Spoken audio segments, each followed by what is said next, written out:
Ready for launch.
Well, hello, everyone. It is grand final time for the NSE Season 1 of CSGO here in the Winter Split as well. I am Rapturous, and my casting buddy for today's game is going to be the one, the only Fate. How are you doing? I'm actually hyped as anything, dude. I am so ready. So ready. Absolutely ready. We're ready here in the commentary booth, and the players are still getting themselves into the server as we speak. And those teams, those are going to be the CS:GO juggernauts in the uni scene of Warwick. And Warwick stretchy boys. This time they're going up against the University of York, the National Railway Museum, as they're named. Can they build a railway to success? Can they build? Is their final destination the winners of Season 1 of NSE? Or will the Warwick Stretchy Boys claim yet another title this week alone? Yep, exactly. And if you look at the stat sheets, it's going to be the University of York having a little bit of an easier run coming to these grand finals, just running through the winners bracket. All the way through the winners bracket. Meanwhile, Warwick got knocked out down into the lower bracket very, very early by the University of Southampton. So they had to run the gauntlet, and York, they've been plain sailing into the grand final, but this is the game now where everything is just going to come to a head. The question is, will York be a little bit loose on the gas, as it were, playing against, even though they are against the Juggernauts, they do in theory have a slight advantage because they've come from the winners bracket.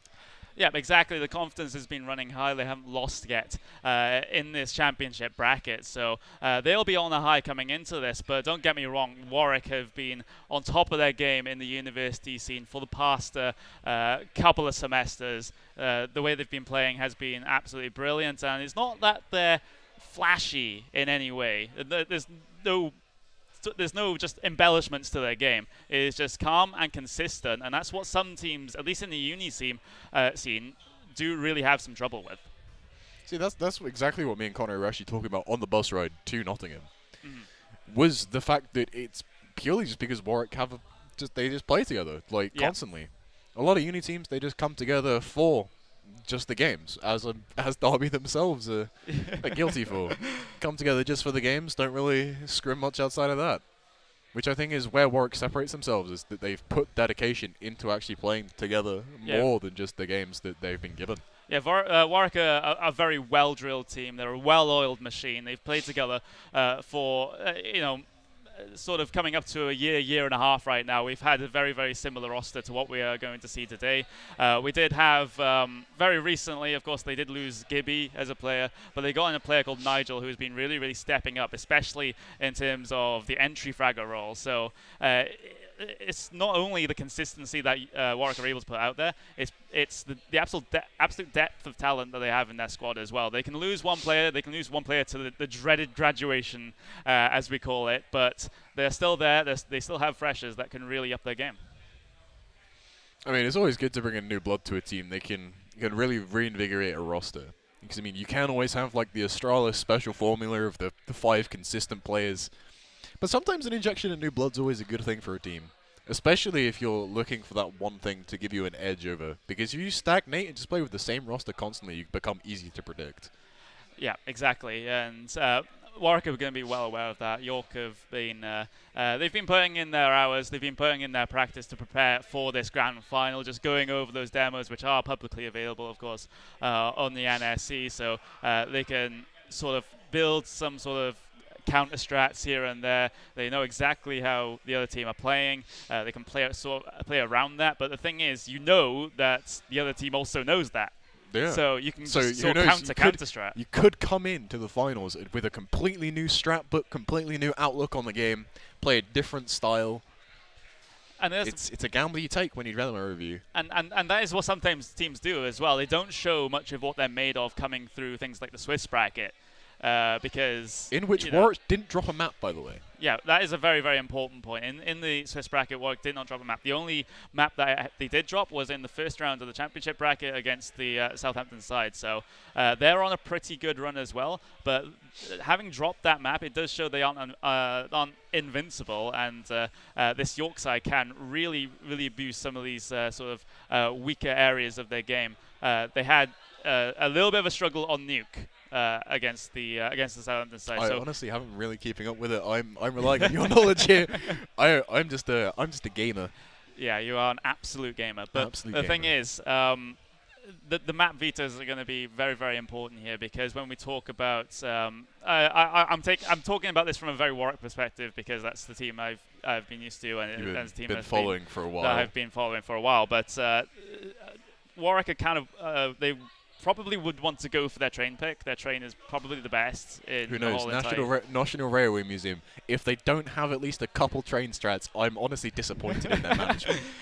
I completely missed that. Honestly, right? Okay.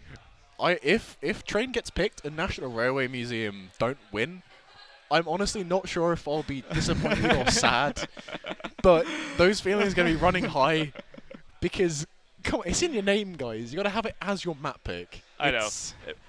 This is what we're going to say to the players now. If train is not picked, we would just if train is not picked, like I'm just walking out. Honestly, Alright, okay. Do you know what? If train is not picked, I'm walking over to their PCs that are right behind us. I'm gonna walk over. I'm gonna take control of one of their PCs. I'm gonna play for them, and I'm gonna deliberately get the Archon password, switch the map to train, and that's what's happening. They just got to deal with that. There we go.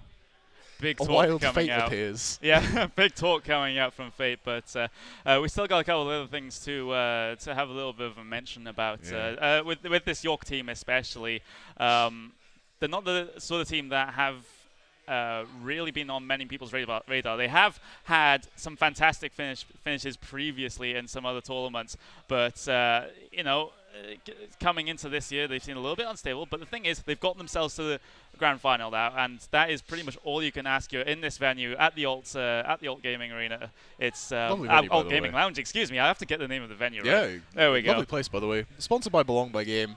Yes, exactly. Get yourselves on down, have some drinks, have some game time. We really do have to really pump those sponsors, but we do. How much do you think that's going to factor in though? Because Warwick have been a really, as we've already mentioned, really practiced side. They've been in this situation before at a grand final, at a LAN.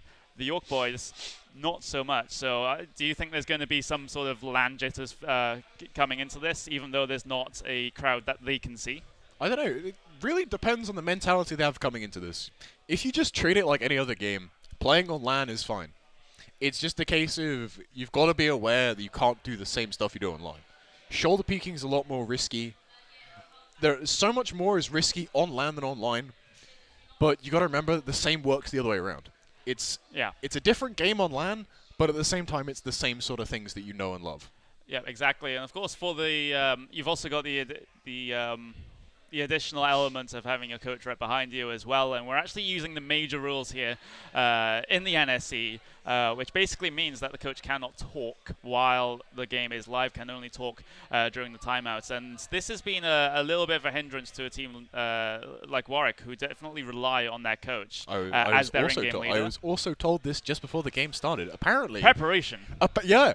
Okay, this is the thing I know about. Okay, so essentially, before the recent update, Warwick actually used their coach essentially as their sixth man, as the IGL. But as Valve announced in their post, they wanted to find the best five-man roster for Mages. So that means coach can't talk during games, which obviously put people like Starix and put Zeus into more of an IGL role. I'm curious to see if that'll affect Warwick's performance. Yeah, exactly. They can't have their sixth man, as it were, in the middle of the game. Because obviously online, Wild West. Who knows if that coach is in the Discord talking? Yeah. No one knows. Yeah, that's where we have to rely. You just have to trust. On the admins, but in terms of the whole situation coming in here with the sort of maps that we might even get to see, we have the UKCS sort of standard maps. You have your Mirages, you have your Caches, you have your overpasses. Do you think there's going to be a sort of unknown element going to be thrown in here? Maybe a nuke? I don't maybe know. An Inferno? I am really hoping for OT Inferno. OT Inferno. You know, I've got a soft spot on my heart for OT Inferno. You know, it's been one of the only maps that I've played this split. I have played 3 maps this split. Yeah, new server. 3 maps this split, and we'll just get ourselves all sorted for that one. But I'm very, very excited to see what this grand final has in store for us here at the NSE, as this is the first season that the NSE have done Counter-Strike Global Offensive, and from what I've heard from all the teams so far, it has gone pretty swimmingly. So we'll get ourselves into this grand final in pretty rapid fashion once we get everything sorted here. But in terms of the rest of the stuff that we have going on here at the Alt Gaming Lounge, we got a couple of people mingling about playing on the games here. It's a fantastic venue. This entire place, you can just come in, you can sit down, play on some of the consoles. Multiple times before. It's honestly a lovely place to be. Yeah, it's absolutely a lovely place to be, and the guys that are going to be in the game that you're going to see, they are in the room just to our right on the gaming PCs. Hopefully we'll be able to hear some shouts. You know. I want to see some fist bumps coming out. Honestly, can't really see it from here, but I want to hear some woo going on. Come on. Yeah, I want to hear the hype. I want to feel it. I want to feel the energy coming from these players, and I want to see it represented in game. Because we're all really here to see the highlight plays. We don't really care for the strats. We just want to see people hitting one taps. Let's be real here. Yeah, let's be very real. But it's always nice to. So it's probably going to be not all that structured. Although we do have some sides that do play in the university team do like to be a little bit more structured than others, and that sometimes does give them the edge. But Derby, what? I said nothing. Hello. Yeah. But as I said, how much do you think that sort of scrapbook preparation is going to come into? Honestly, no. I feel like Warwick will definitely have the strategic depth, right? Okay, they haven't really swapped players around, so they've been running the same defaults, they've been running the same setups. I feel like this is the year where they do some experimentation. I feel like this is it. Yeah. This is the stage where they'll pull out an absolutely insane strat. You know, they might, if Mirage is played, for example, they might pull out the Wall of China strat, as demonstrated by Tyloo. You know, you get those smokes round, you get like the bomb plant, you just lock off the site. I want to see some form of innovation coming out in these finals. You know, something like out of the strat book that just comes way out of left field that just takes them totally off guard. Yeah, and in terms of some of the star players that we'll actually get to see on the server in just a couple of moments' time, one player that I've been really impressed by pretty much over the last, well, it's going to be 2 weeks at this point.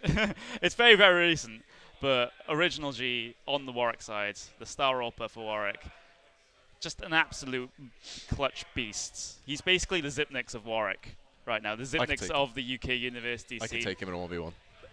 Put him in a 1v2, 1v3, there's still a decent percentage chance that he'll win. And just to have that sort of asset on a team is so It's definitely amazing. Useful. But if he's getting to those similar situations often, then you really have to look at the setup you're running as a team. I mean, if you're relying on one person to clutch your rounds, there's something fundamentally wrong. It's always nice to have that player on the team, but if that sort of thing's happening often, then I feel like Warwick should have a look at how they're running their setups. Yeah, exactly. That could potentially be an issue if you're relying too much on one player. That, you know, what if that player has an off day? You know, it's the mouse sports effect. It's the mouse sports effect all over again. If you're relying so much on a player like Nico, chances are the team isn't going to do too well. So let's hope that Warwick rely on the same things they've been relying on for the past few seasons that they won. And let's hope they're just relying on the sound strategic Counter-Strike they have been doing, just honestly just outperforming their enemies through a tactical asset.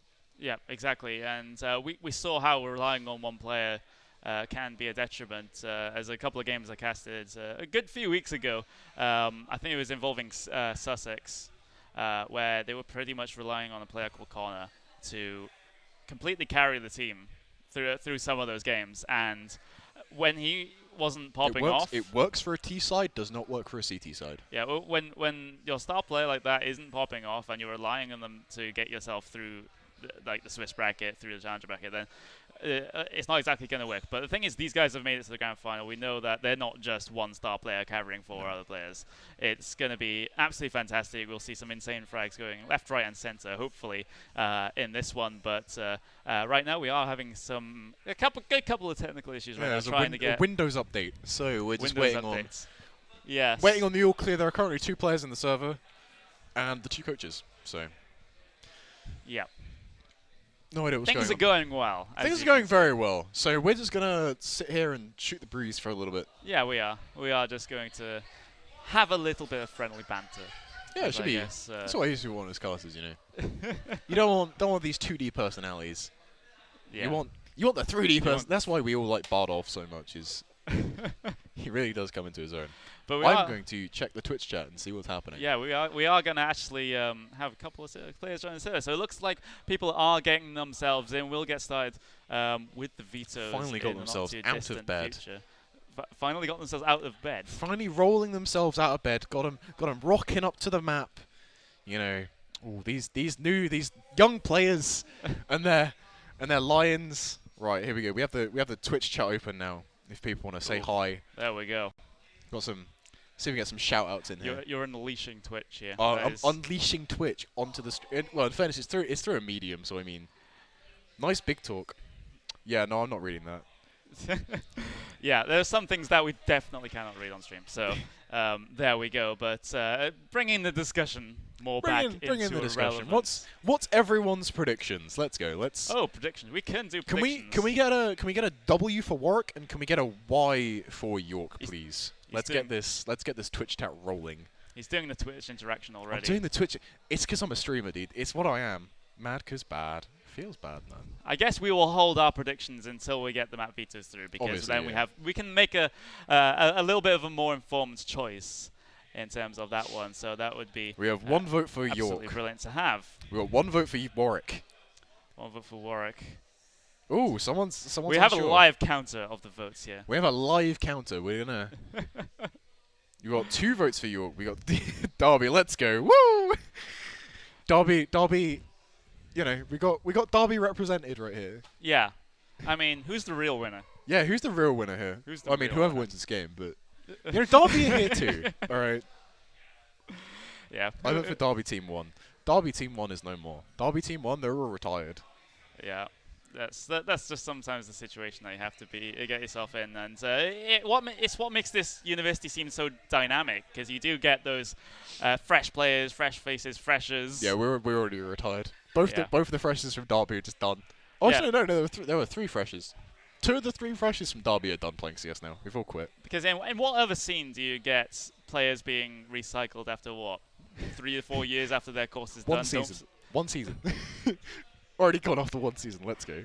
Yeah, already gone after 1 season, but it does, help promote sort of the esports side of university life as well. It actually helps these teams get more experience in terms of their games outside the university scene as well, in case they do want to join a team that goes for the ESEA tiers or some other competitions as well. It's just extra game time and extra structured game time as well that they can really use to their advantage to just develop themselves personally as well. As we were talking about earlier, they're just teams that just get on the server, play the games they're given.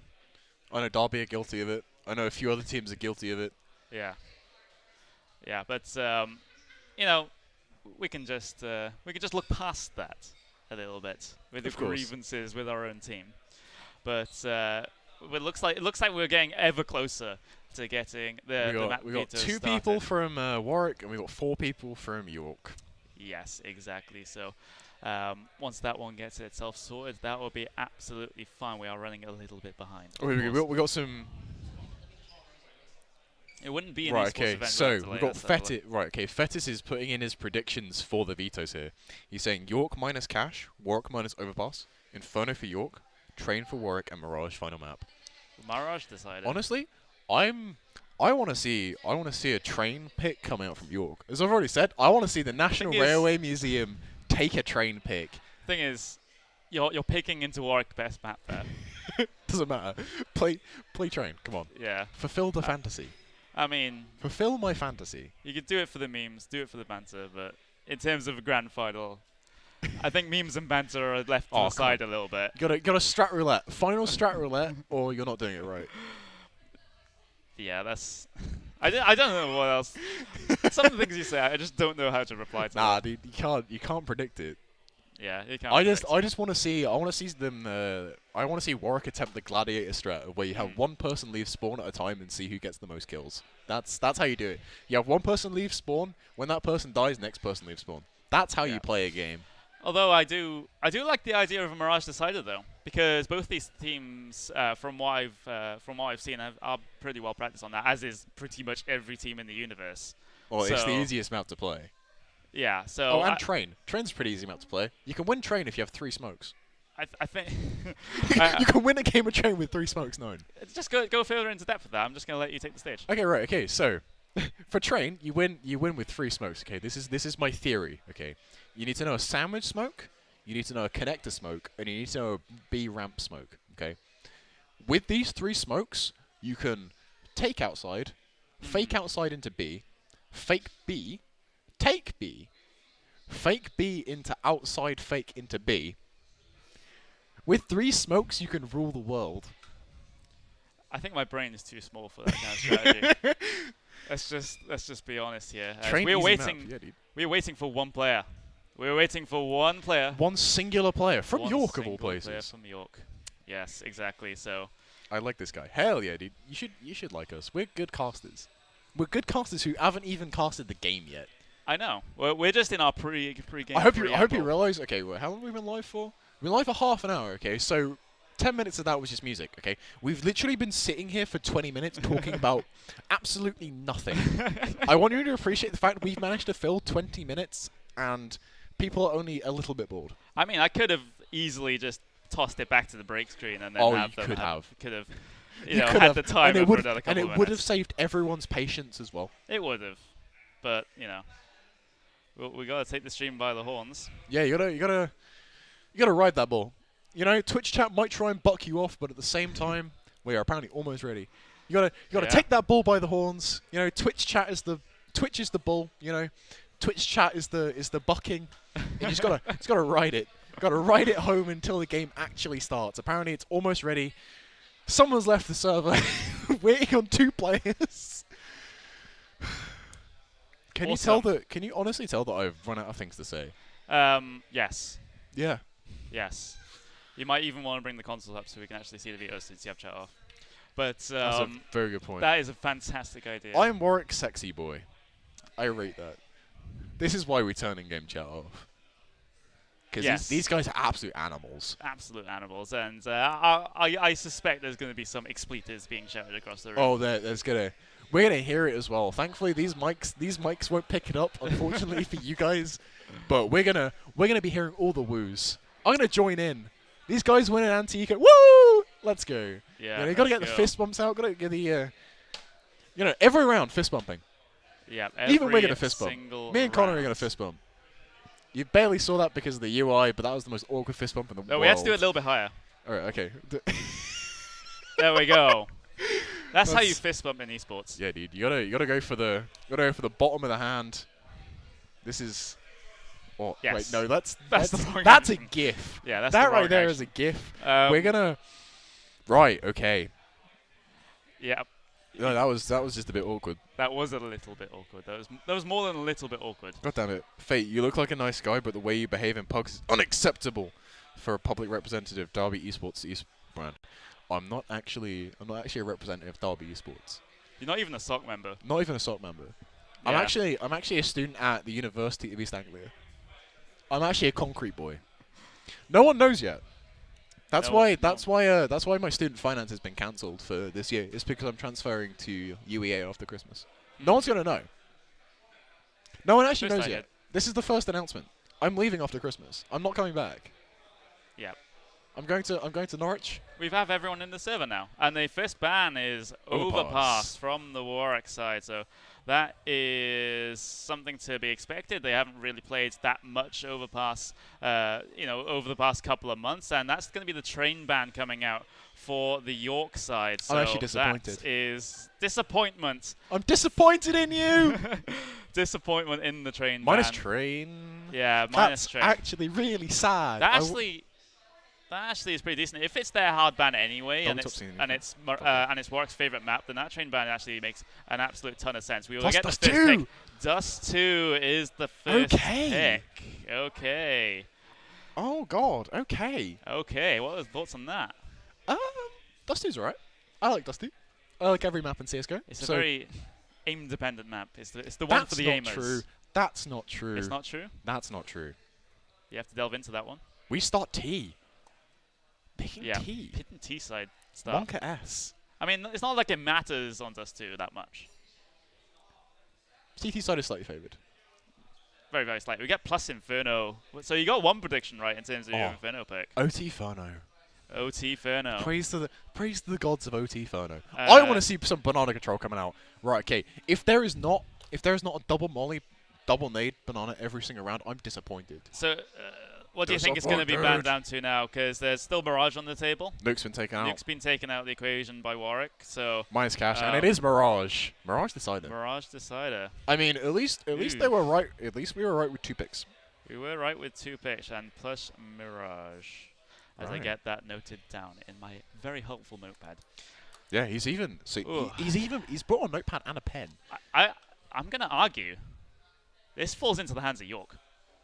A little bit. This falls into the hands of York. Dust 2. Okay, it depends if the individuals on Warwick actually turn up with their, with their skills, with their aim, with their mechanics. Coming onto Inferno.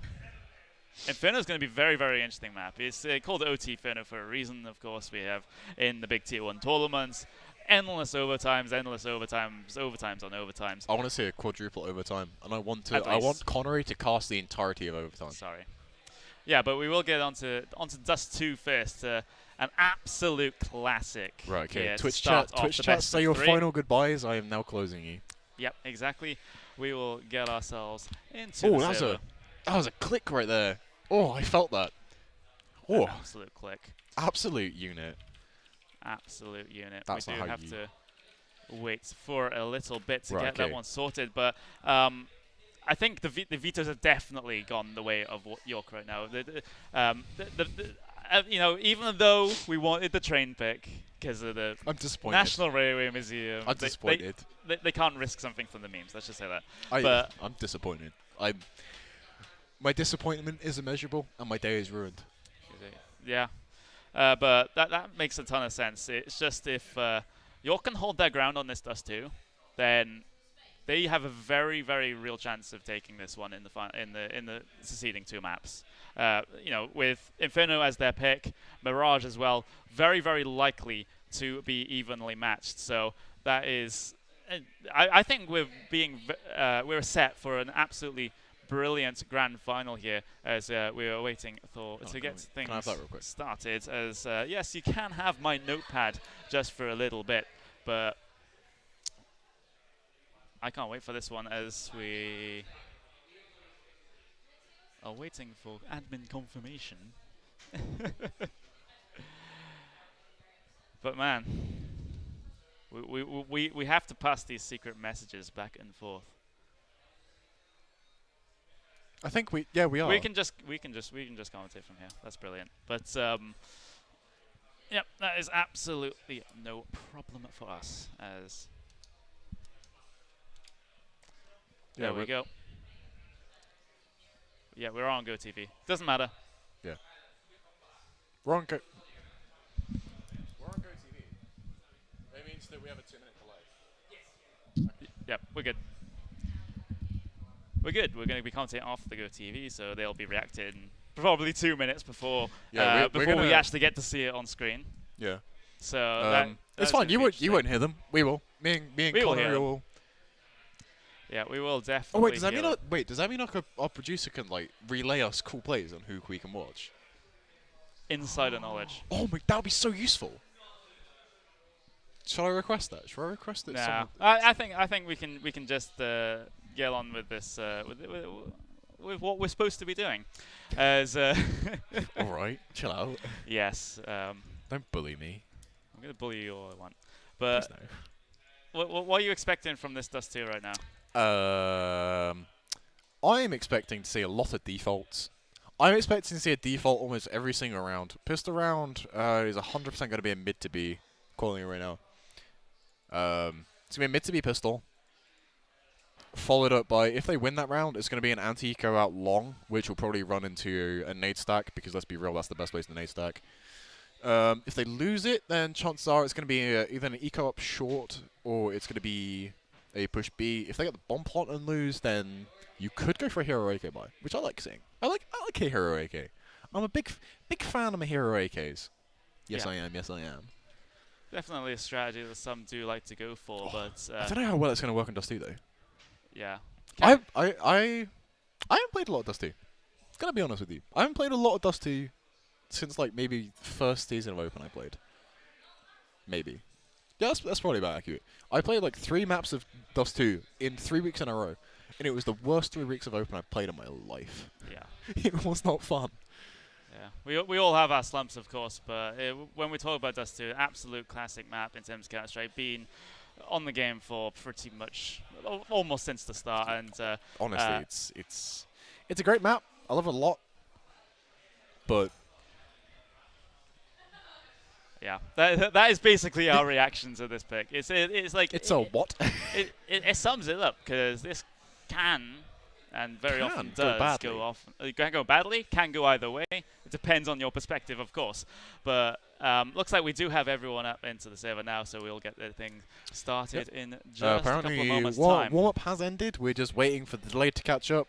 Yeah, and then we'll get everything started here. So we're going to see...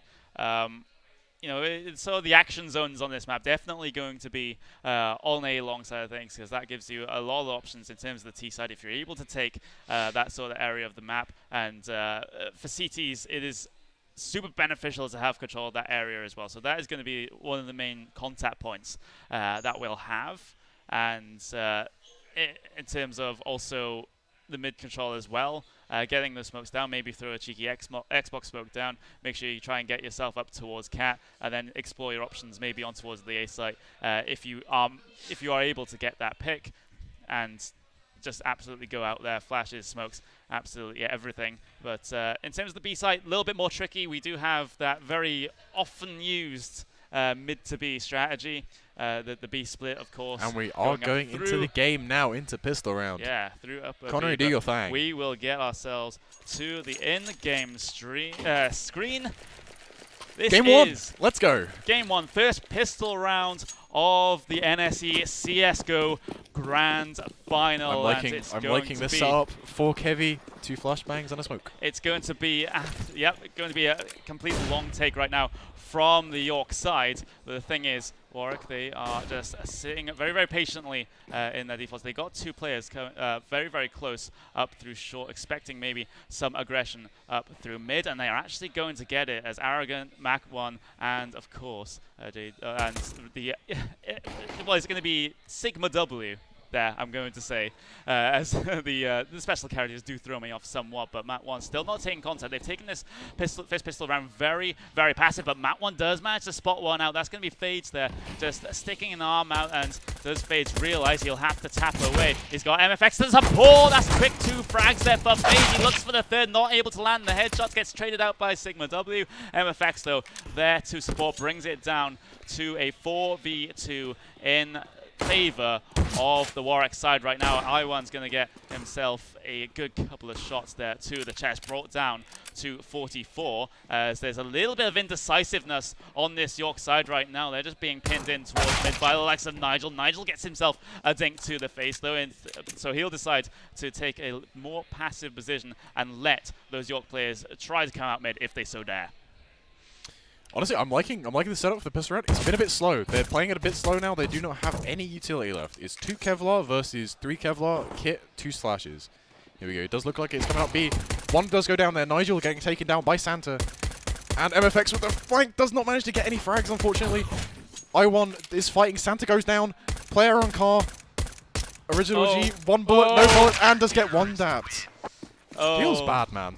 Yeah, hidden perfectly behind that box there is it was a very, very slow T-pistol there from the York side, and a little bit of indecisiveness mid-round as well about where to, those mid-round calls were just simply not there for them. So the first round of the NSE CSGO Grand Finals goes the way of the Warwick side. They'll get themselves onto an primarily SMG, but you have the FAMAS there on towards FaZe as well. Full Glock there for the York side, and they're going to absolutely potentially get mowed down by the MP9 of Mason there, but they managed to back off just in time before they commit themselves to the meat grinder, so to speak. And now they're reassessing the options right now with those Glocks. I think the main objective for this sort of round for York is basically just to get that bomb down and call it a win.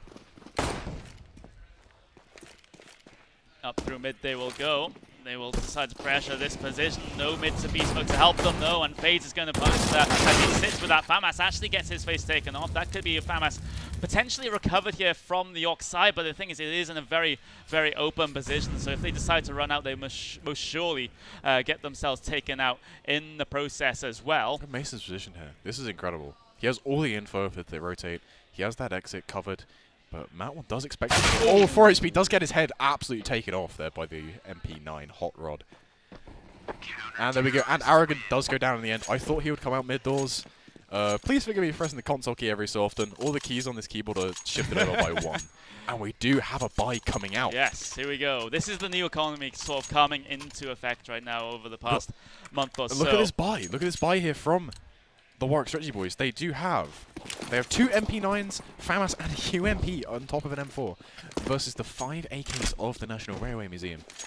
Anyway, I1 not quite making the jump into suicide there. I don't know if he knows he can jump on top, but you can jump on top of that if you land on the little metal outcropping.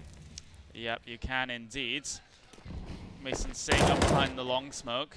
Just waiting for any T aggression coming up through that part of the map. As once again, it's a very, very spread, very, very slow and methodical approach that York are taking to this first gun round. I1's starting to have a little bit of explore up towards mid, but instead he will start to reset. He'll go for that mid to smoke. That's one is very, very interesting. I'm not sure if that one was supposed to land unless that's intended as a one-way. Let's have a cheeky gander. Yeah. It's possibly intended as a one-way. Yeah. Not sure. But that is very, very interesting. I1 gonna throw the smoke flash to maybe have a little bit of a look up towards a short there. MFX forced off the angle. Molotov to delay though any sort of push coming out from the York side. The timer is down to 50 seconds and we still haven't had a kill yet on the server. Matt1 looking to open things up though. He's only got 1 player on A to be able to deal with. That one's going to be the player of MFX sitting at Goose with that UMP. Just sort of forcing the York players into a fight where his weapon will be more beneficial. Close range with that SMG is definitely where you want to be, but Met1 now, he's going to go a little bit of a lurk smoke up on towards A as the rest of York decide to explore towards the B side of the map. Fades will get himself a kill on towards Met1. That was the A lurker as the rest of the York side, they try to find themselves out towards B. They managed to get the entry kills and they will definitely get a bomb plant with 10 seconds remaining. It's a 2v3 retake now for these Warwick players. We've got Mason, MP9, 2 flashbangs, and MFX getting himself an AK as well. So this potentially is very possible for Warwick if they so decide to go for this. I honestly feel like the save is the best thing on the cards here. I think it's a FAMAS down in CT. Mason can grab that FAMAS and save. There we go. That's the FAMAS picked up there. This is definitely a save. Yeah. M4 is down in double doors. There's no point really going for, oh sorry, B doors rather. There's no point really going for it. Yeah, what do you think of that sort of A lurk that was coming out from Matt1 there? I reckon sort of throwing the distraction on towards A to let his team go B. The smoke he threw there on short is a very well-known setup smoke. Right? Big throw it, Na'Vi throw it. Quite a lot of teams throw it. It's a very good setup smoke. Really good for baiting the distraction towards A, especially as Warwick knew there was early presence there. See, notice how the fact that Warwick bought SMGs that round has meant that they now have a little bit of cash to work with. Yeah. You got along with the saved rifles, you got 3 M4s, an AK, and a FAMAS. Not too much util though. Only 2 Molotovs on FaZe and Mason. See if these Molotovs can either be used early round to deny early map advantage, or they can be used late round to deny the execute. Very curious to see how they're used. Here we go. Ooh. We do have Mason and FaZe taking control here. This is a really good setup. I like this setup a lot. I'd much rather play Mason in pit, though. Not really too much you can do to neutralize a pit player. Oh. And MFX does take the frag down to I1. That was That's I1. a short player dead. Yeah, having a up through short, no one behind him to be able to trade in that situation, just giving away the 1v1, and now Yorker down a man for the rest of the 1 minute and 20 seconds of this round timer. That's an incredibly early frag. Yeah, that is incredibly early frag, and it's an early pick that Warwick can now play the numbers advantage now on the CT side. You can just turtle up at this point. Yeah, and here we go, the mid-to-B smoke Hey! actually does land this time. There is a player in CT. Yeah, there is actually a player. Fades will throw the volley to actually delay, so that is actually a pretty good play there from Fades. But as you can see, the players from York didn't even commit through that mid. They instead instantly moved up towards Cat. Here we go, the double molly's coming out. One for Sight, other one for Goose. Little did they know, there's no players actually in the site. There's MFX playing this.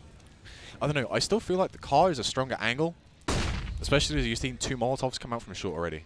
Yeah, exactly. What can MFX do once these York players decide to head their way? Yeah, he gets flashed off the angle. That's a CT drop smoke. Has to drop back, but MFX, they all line up for him. He gets 2, he gets 3 as well. MFX has and the last player huge. on the site, there is a player above pit here. Can Mason take this frag? Yeah, can Mason. Oh, he's down. And that's it. That's a clean sweep there from the CT side. That's a lovely little reset there for the T side. 1,800 apiece. Unless they're lucky and got their frags. MFX did so much work there on that A-hole. It's not even the most ideal angle when you have multiple players coming across your screen, double peeking you. He somehow still manages to find the frags as well.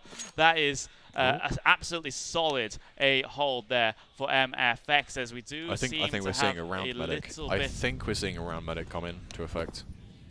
Yeah. There are several players AFK and spawn.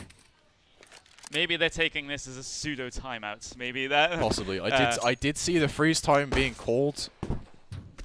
I would open the console, but I have no idea what's being said in chat. I can hear chat ticks, but I have no idea what's going on. Yeah. So looks like this round is a false start on round number 5 of the first map of the grand final. Judging from how everyone's acting in the server, this is definitely a false start. Yeah, definitely false start. So hopefully hopefully we can get this. Everything reset, restarted, and then we can get going once again. But just talking about that previous play, that was so important for MFX. If he gets 1 frag there, that's still not enough for Warwick to get themselves a chance. There we go, and that's the round medic. In terms of that retake onto the A side, he needed to get at least 2. He got 2, tagged a good couple of players down as well, made the other players extra soft for the rest of his team to come in and support and be able to clean up the round with none of their players going down, which is so important in terms of the CT economy. Counterpoint. I think that actually if MFX has just got 1 frag there, it's a 4v5. You got 2 players long. You can play 1 in the pit, you can play 1 above the pit. And you know, the only place they can really plant for is for short. And you got to know that all these players, because of that CT drop smoke, they all dropped into CT, which means that 3 players are going to come out of that long cross area, which means it's just a perfect shooting gallery for the pit players. Because you'll think, when you're peeking out of that long CT corridor, there is 0 cover. The pit players can just play above the pit, play the headshot angles, take those fights quite easily. I feel like, honestly, MFX getting greedy there is just clearly a sign of the confidence coming from the Warrior boys. But I feel like, honestly, the more tactically sound play would be for MFX to fall back there to pit, let his teammate and him take the fights from a vastly superior angle. Honestly, round worked out anyway, but it's still something to think of. Maybe in that situation, I feel like taking the fight wasn't the best play, but it still worked. Yeah, exactly. It's just one of those things where you just think, okay, maybe exactly as you said, it might be not the best play, but it did end up working out. In the heat of the moment, it might have been the only thing he could think of. Yeah, exactly. And we are seeing the round start now. We got a Deagle, we got a CZ, we got a PG50, we got 2 flashbangs. This is a long take. And you know, my boy Mason playing long, gets the flashbang out, smoking long doors, molly in the corner. I'm liking this late long control. I'm liking the molly they throw in the corner, and I'm loving how they're playing Mason here. Mason potentially has a huge shooting gallery. Oh no, the flashbang! And Mason has had a shooting gallery. Only gets 1. How has this even started to collapse a little bit here for Warwick? But the thing is, FaZe is there, ready to clean up, ready to mop up with these eco players. But what was that team flash from the York side? Oh my word. I don't know how they survived that. They flashed 3 of their own players. Got a level with you here. No idea how that happened. There is no way that Mason only got 1 kill there. How have you made that happen? You have 3 of the other team blind from their own team flash, and you only find 1 kill. That is. I mark that round down as a win for York, you know. It was a yiff. It was a think, whiff okay. on both sides. Let's be honest. What you've done, okay, is you've taken away 2 guns, which means that 2 people have to rebuy. Which, as you can see, money is kind of low. We've got 750 on Mason, got 165 on Fades, and the players are just fucking are just running short. 1 goes down, MFX goes down. Not expecting the fast play. Fades in CT, 12 HP, has the bomb down. CT. There we go. And Original takes 1. Can he find a second? That smoke is kind of janky there. Can still see any players dropping into CT. This round is in absolute shambles. 3v3, bomb down CT. We have a player in Nigel holding mid. Here we go, Matt 1, flashbang in CT. Original's off the angle, those ones deep CT. 15 HP on Nigel. And no frag there found from Matt 1. That was a key frag. If you got that, round was over. Original G goes down.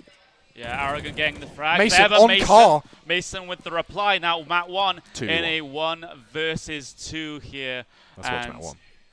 Yeah, what does he even decide to do here? He's starting to look towards that mid side of the map, but the thing is the bomb is still very much down in CT. He's got Nigel. He's got a 1v1 here potentially on short if he looks in the right place at the right time. This is all to do with the timings. Nigel's watching it, but Matt 1 able to find the frag, brings it down into a 1v1 now. Flashbang on either side to use. Matt 1 will use it early to get himself out on towards their site, but can he find the player of Mason? Mason's playing this one very, very patiently, and this is a good decision I really like to see from Matt 1. He's not going to go towards B. He has time to go towards B and completely cancel the A take. And well within time to get the bomb down there, and I like his peek. He can even play a potentially cheeky angle as well to catch out Mason as he comes up. But the thing is, Mason's still on the A site. He's going to look for an AK. He does manage to find one, but as he's delaying this, he's running out of time to actually get this 1v1 over and done with, and as a result, he's going to flash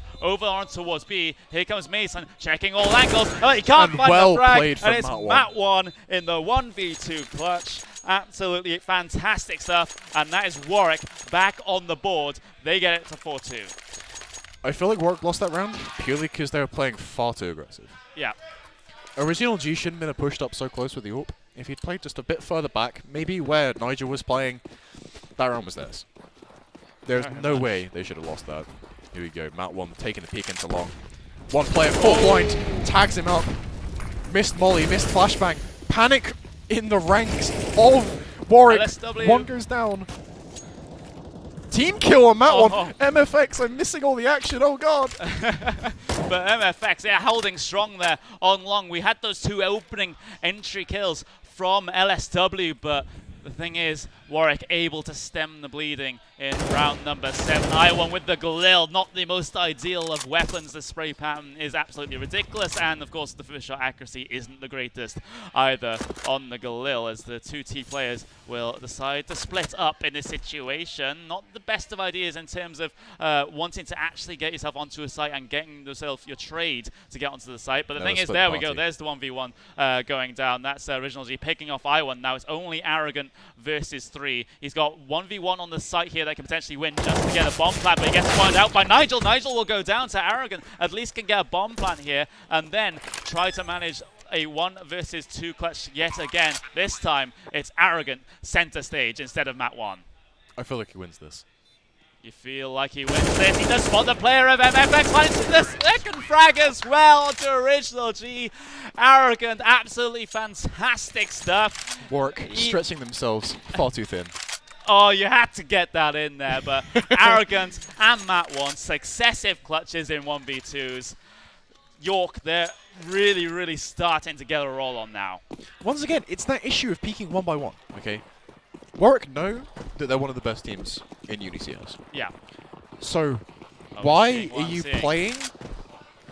We're seeing a rush out on towards the B site, ladies and gentlemen, against the Eco Warwick players, and they're able to clean up in pretty convincing fashion. They do lose the player of Sigma W, so that is a gun that's dropped on the site. But the thing is, I don't think the Warwick boys think you go would close be to the able site. to, I don't think you feed the money. Yeah, you just have to play the site here right now for Warwick. There's no point in hunting. These guys are eco. There's absolutely nothing to be gained in doing that, as it's looking very likely that this is going to be brought level for York right now, which is exactly the plan.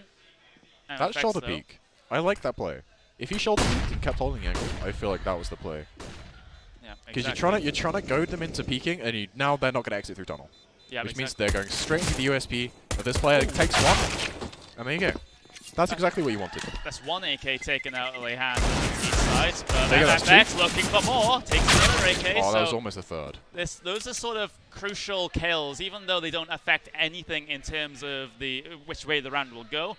It helps them in the future because It's limiting the economy. Yeah, it keeps the T-side economy in check, and it doesn't let it go snowball, because it's so easy sometimes on this T-side, as we do get a pause here in the 9th round, but it's so easy on T-sides, especially when you get a run of rounds, that economy just gets completely out of control. You have players over 10k, and then, you know, the thing is they'll have buys till the end of the half. If you look how many people have survived on the T side in each of these rounds they won. Yeah, those are the two 1v2 clutches at the start. We had 2 players survive at the end of the last round as well. So They haven't been able to build an economy. Yeah, even though they've had 3 rounds in a row, look at the money left after this buy now. You've got Matt 1 250, I1 on 150 as well, Aragon on 450. So they're still at a very big risk here of getting their economy somewhat reset by Warwick if Warwick are able to get this round. But the thing is, that is even looking unlikely right now with the buy that they do have. They're still on the Eagles. They've got armor on a couple of players though, Mason, FaZe and Nigel picking up armor. But still, not a likely round for Warwick to win, but everything can be undone from by mistake from Warwick. This is the point where you regroup. Yeah. This is the point where you regroup, okay? You know that one player on B's on a deagle. Chances are, if a B player's on a deagle and he's pushing aggressive upper tunnels, you know that they're on a low buy. This is the point where you regroup, you get your team together. Honestly, I feel a split B play here would work. You smoke that CT off, you molly the back site, you get yourselves in the site, you take those 2 players down, and then you just lock it down like an absolute fortress. Yeah, you do. So I feel like if you look at how the B site's laid out, okay, there are only really 2 points of entry. But yeah, we'll continue that point later as York, they'll decide to explore towards short, where 2, maybe 3 Warwick boys are playing right now. Fabe's able to find a frag in reply, but the thing is, AK is far superior to the pistols only of Warwick right now, as they'll find themselves out on towards the A site. They'll get that bomb planted for short as well. Pretty much the entirety of the Warwick side just chilling out here in CT. They'll get hit by their nade. They got burned by the Molotov as well. MFX getting burned down to 10. And that's good utility usage, good utility damage being put out there by the York side right now. We can see the scoreboard up on your screen for you right now. We see once this round is done, the utility damage going into effect, as that doesn't update quite yet. But we're just... The Observer's having a little bit of fun, but the thing is, we've got some frags up on your screen as we'll get that one up and done and dusted. That is going to be York taking the lead on the first map. If you look at the util damage from Warwick, there is no util damage being used. Dust 2 arguably is one of the maps where you can get quite a lot of util damage done. You can throw molly into short, you can throw smokes into short. That denies short control, which is what they've been losing. Right? Okay, they've been losing short control quite late into the round. But the thing is, you can delay that short control. You can smoke it off, you can molly it, you can double nade it. Especially if you're playing 2 players short, just like Warwick have been doing. Honestly, I feel like they should have more util damage. They should be using their utility a lot better. This team have been a team for quite a while, so there's no excuse not to have these sort of protocols set up, these util protocols, right? It's something that every aspiring team should have set up. They should just have these sort of very regimented util usage, you know? Yeah, they definitely should. Once again, another slow rounds coming out for the York boys right now. No aggressive pushes either from the Warwick side. But the thing is, there'll be some presence in mid. Fades with the Molotov to prevent the push through mid doors, so that flash ultimately does nothing for the National Railway Museum except for bait out that Molotov. But once again, utility being used up on towards short by the York side, so that you can just see the difference in the two teams right now with how they use their utility to try and clear out some of these angles, trying to do early damage to make those players softer in terms of the amount of body shots that you do have to make onto them to be able to take them down. But MFX, a very tight angle with the ult here. If someone white peeks him here, he's going to have a tough time unless he's able to land the flick. But looks like there's going to be no pressure coming up from short, as instead, mid-round call from the York boys right now. They'll decide to set up for mid to B. There's a player taking CT, there's a player also taking the B. Doors left play through the smoke. He manages to find two and he backs off as well. Nigel picking up one, picking up two as well on towards the B site. And everything has collapsed now for the York side. I1, the only one left, he'll decide to back off and save that AWP as well with 5 seconds remaining in the clock. I don't know, I feel like that execute was good until you realized that I1 was holding a weird angle for the smoke. Okay, the angle he was holding in that smoke was boxes. Yeah. He was holding the left side of the smoke where a player can't exactly push out from and be comfortably in position. Okay.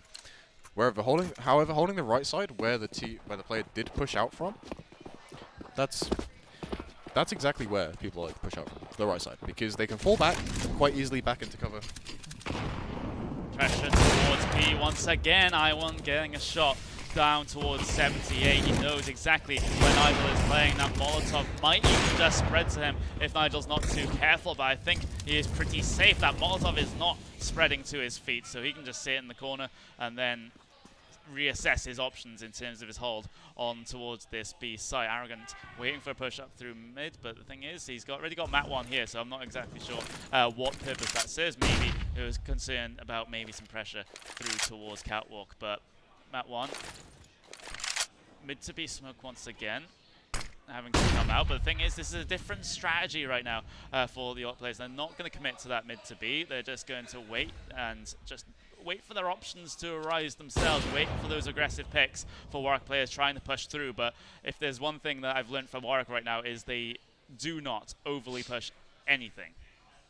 Unless they're in a 1vx situation. At which point they push everything. I mean, we can probably look past that. But 40 seconds left in the round right now, and finally York will get a move on. They will get themselves up towards A short. We've got Fades there playing inside the Goose position.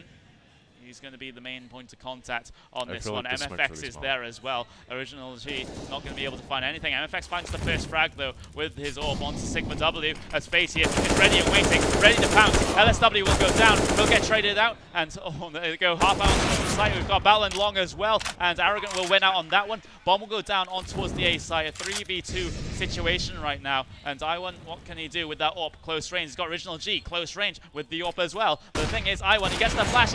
Oh my god, he gets the flash of his life, but still not able to land the frag. The thing is, I1 not able to land the shot. It's only Mat 1, and he's not able to hold the site for the York side. That will be a defuse coming in for the Warwick Stretchy boys. Nigel, the last player alive, will save that AWP into the next round as well. So Warwick, they retake the lead.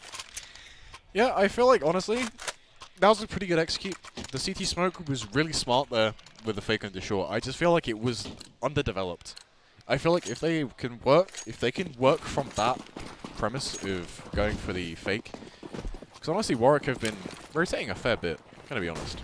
Okay, the flashbang comes out long, late flash, Molly comes into the corner as usual, basically doesn't even get one. And there you go, the upgraded pistols does take at least 2, and MFX on 1 HP, almost. Oh, the flashbang comes out. There we go, Original G in CT, same with MFX.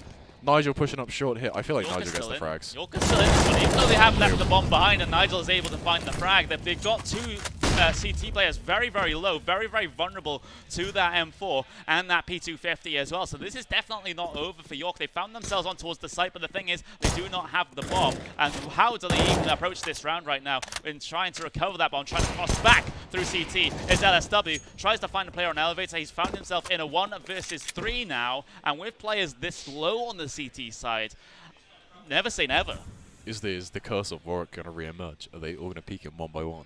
Are they all going to peek him one by one? It's going to be LSW that has to do the peeking right now. Oh, he's so paranoid that CT position. He does manage to find his way onto the side, but he gets pressured from Nigel up short. But the thing is, he might even be able to get the bomb plant down. That's the nade. That's going to seal LSW's fate. Kobe. Oh, my word. That is a flat-out Kobe. And it's 7-5 going the way of the Warwick Stretchy boys right now. They'll still get their double AWP setup on towards their players as well. They're able to get that into this next round. It's important not to lose that so early because the economy damage that it does. But that was still a forced pistol round that York could have very much won. I'm envisioning an alternate reality where Santa actually fake plants the bomb and pulls out the M4 and he jumps up into a dink. That honestly would be poetry at its finest. That'd be beautiful. It would be absolutely beautiful. In an alternate universe where style points get removed from everybody involved, the natural balance is restored.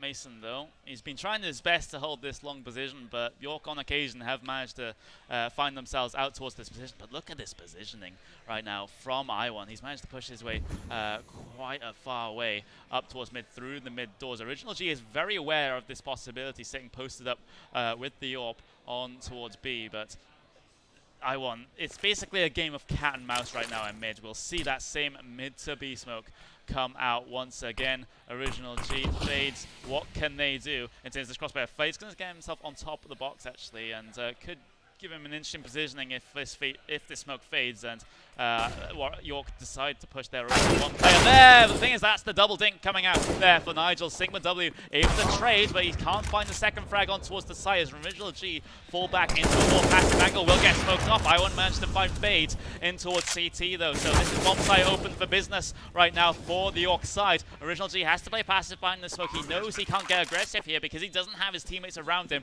to be able to trade. Arrogant sitting very much in the open there. Original G trying to jump slot over the smoke, but is unsuccessful in finding any players. But close range with the AWP is not where you want to be. He definitely needs the support of his teammates now to come through that door, but I1 has got his number. He's posted up on towards the window, but the thing is, he's going to burn alive. I1's going to go down. Mason finds the frag. Arrogant trade him back. Original G, though, managing to finish up the round for the Warwick Stretchy boys. They'll get themselves to 8, and once again, that retake, how do you sum that one up? You know what, I can sum it rather simply. You can obviously tell that some people have been spending more time in the London Links retake server than others. And those people that are spending time in it have been the Warwick Stretchy boys. Yeah, exactly. It was a very, very good job for Original G there not to be so greedy. He got that single pick as the York side were trying to get themselves onto the site, and then just completely backed off because he knew he was completely outnumbered. But this is a little bit of a mess as the blocks go on for the Warwick side right now. Original G does manage to find the frag, but the thing is, the York side are still halfway out into the side. Original G will get pinned down to 57. Sigma W, though, looking for support from his teammates with Original G.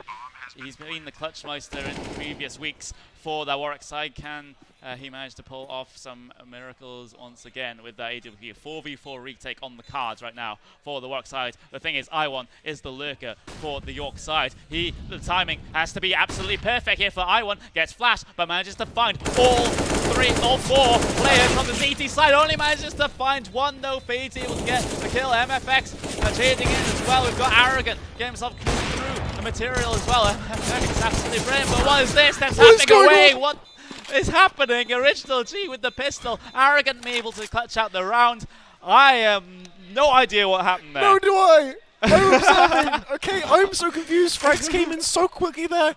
I was sure that Original G was going to get the frag onto the guy's site, and then his teammate was going to kill the guy car, and that was the round over. It was like, what? I'm so confused. I've never seen Counter-Strike like this.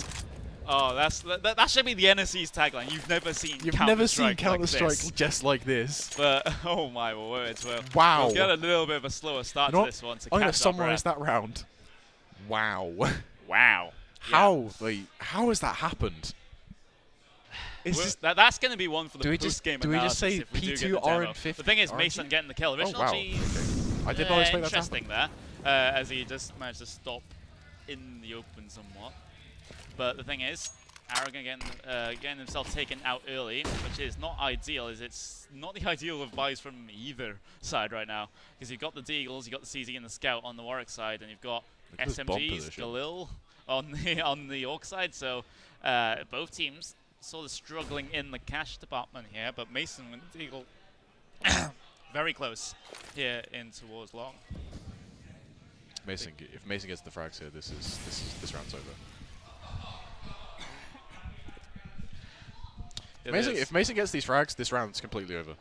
If Mason gets the first, and he does not find the first. He doesn't find it, but the thing is, Nigel is there with the 2 quick Deagle kills onto LSW and Matt1. So the thing is, York already making their way up towards long. Needs to come up big. Sigma W finds the kill, but the thing is, MFX and Fades there, able to chime in and seal it up 9-6 in the first half for the Warwick Stretchy boys.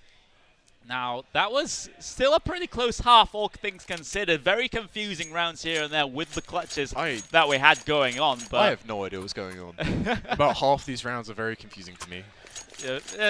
We'll just have to work through it. But the thing is now, the Warwick side are going to get themselves on towards their T side. And now we'll start to see the set plays coming out from them instead. Do they have the edge in that particular department? It's going to be potentially the MM special. No, it's not going to be the B rush. It's going to be more of the sort of B tunnels concept play here that we're seeing, as MFX very wary of the fact that can come up through towards the lower side. But the thing is, if they all rush out B here, there's only one player to defend this one, and it's going to be LSW. He does manage to find the tag on towards Fades, but he will be forced off of that one.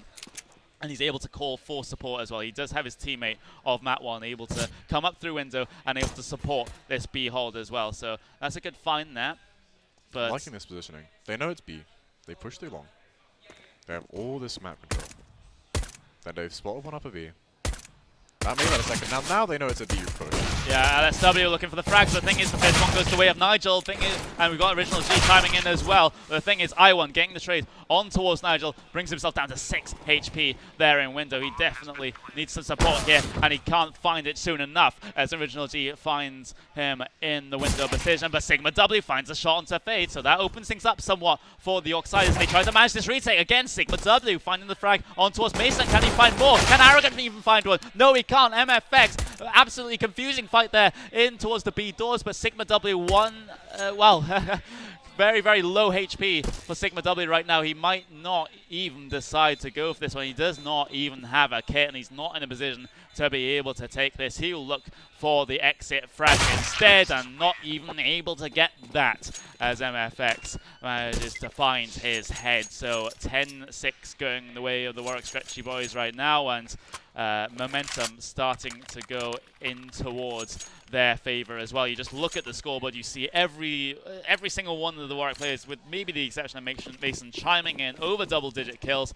But the thing is, on that York side, it's definitely been a case of just the 2 players Arrogant there standing out. But the thing is, here comes the long take from the Stretchy boys, not contested by York, but contested all the same by Arrogant with that 1 dig to the head. That is absolutely brilliant stuff there, finding that shot. But the thing is, Warwick still have some semblance of long control. They might even suspect that LSW is playing car here, as they'll get those 2 players in towards pit. The thing is, the York side, they have 4 players on this A site right now. If York still decide to go this way, this could end very, very badly for them. But the thing is, they do have the weapons advantage to use, so that's a slight element that's going in their favor, as very, very slowly does it. They do have the time to work with here as they'll start to creep up. LSW, he has to come up big here. He needs to find at least 1 kill as they push up towards long. But the thing is, Nigel will already be found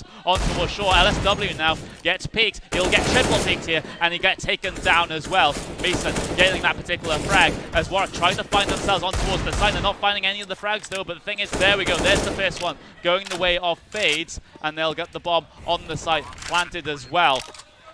So Original G will back off of that one. Now, how do you manage this retake now from York? You've got 3 players up on towards short. Do you just absolutely rush out here with your Deagle, with your 2 SMGs? Yes, you do. Arrogant able to find the 1 Deagle on towards Mason. Now Fades and Original G to clutch out this round for Warwick. Fades able to find the kill on towards Arrogant. Original G trying to find one of his own, but simply not able to. Fades will go down. Only Original G in a 1v2. He finds the 1. Can he find the 2nd? He can't. The thing is, it's a 10-second defuse on Matt 1. Finds him in the air, but he doesn't have time. Oh no, that was almost a miracle clutch there from Matt 1, but still the round will go the way of the Warwick side.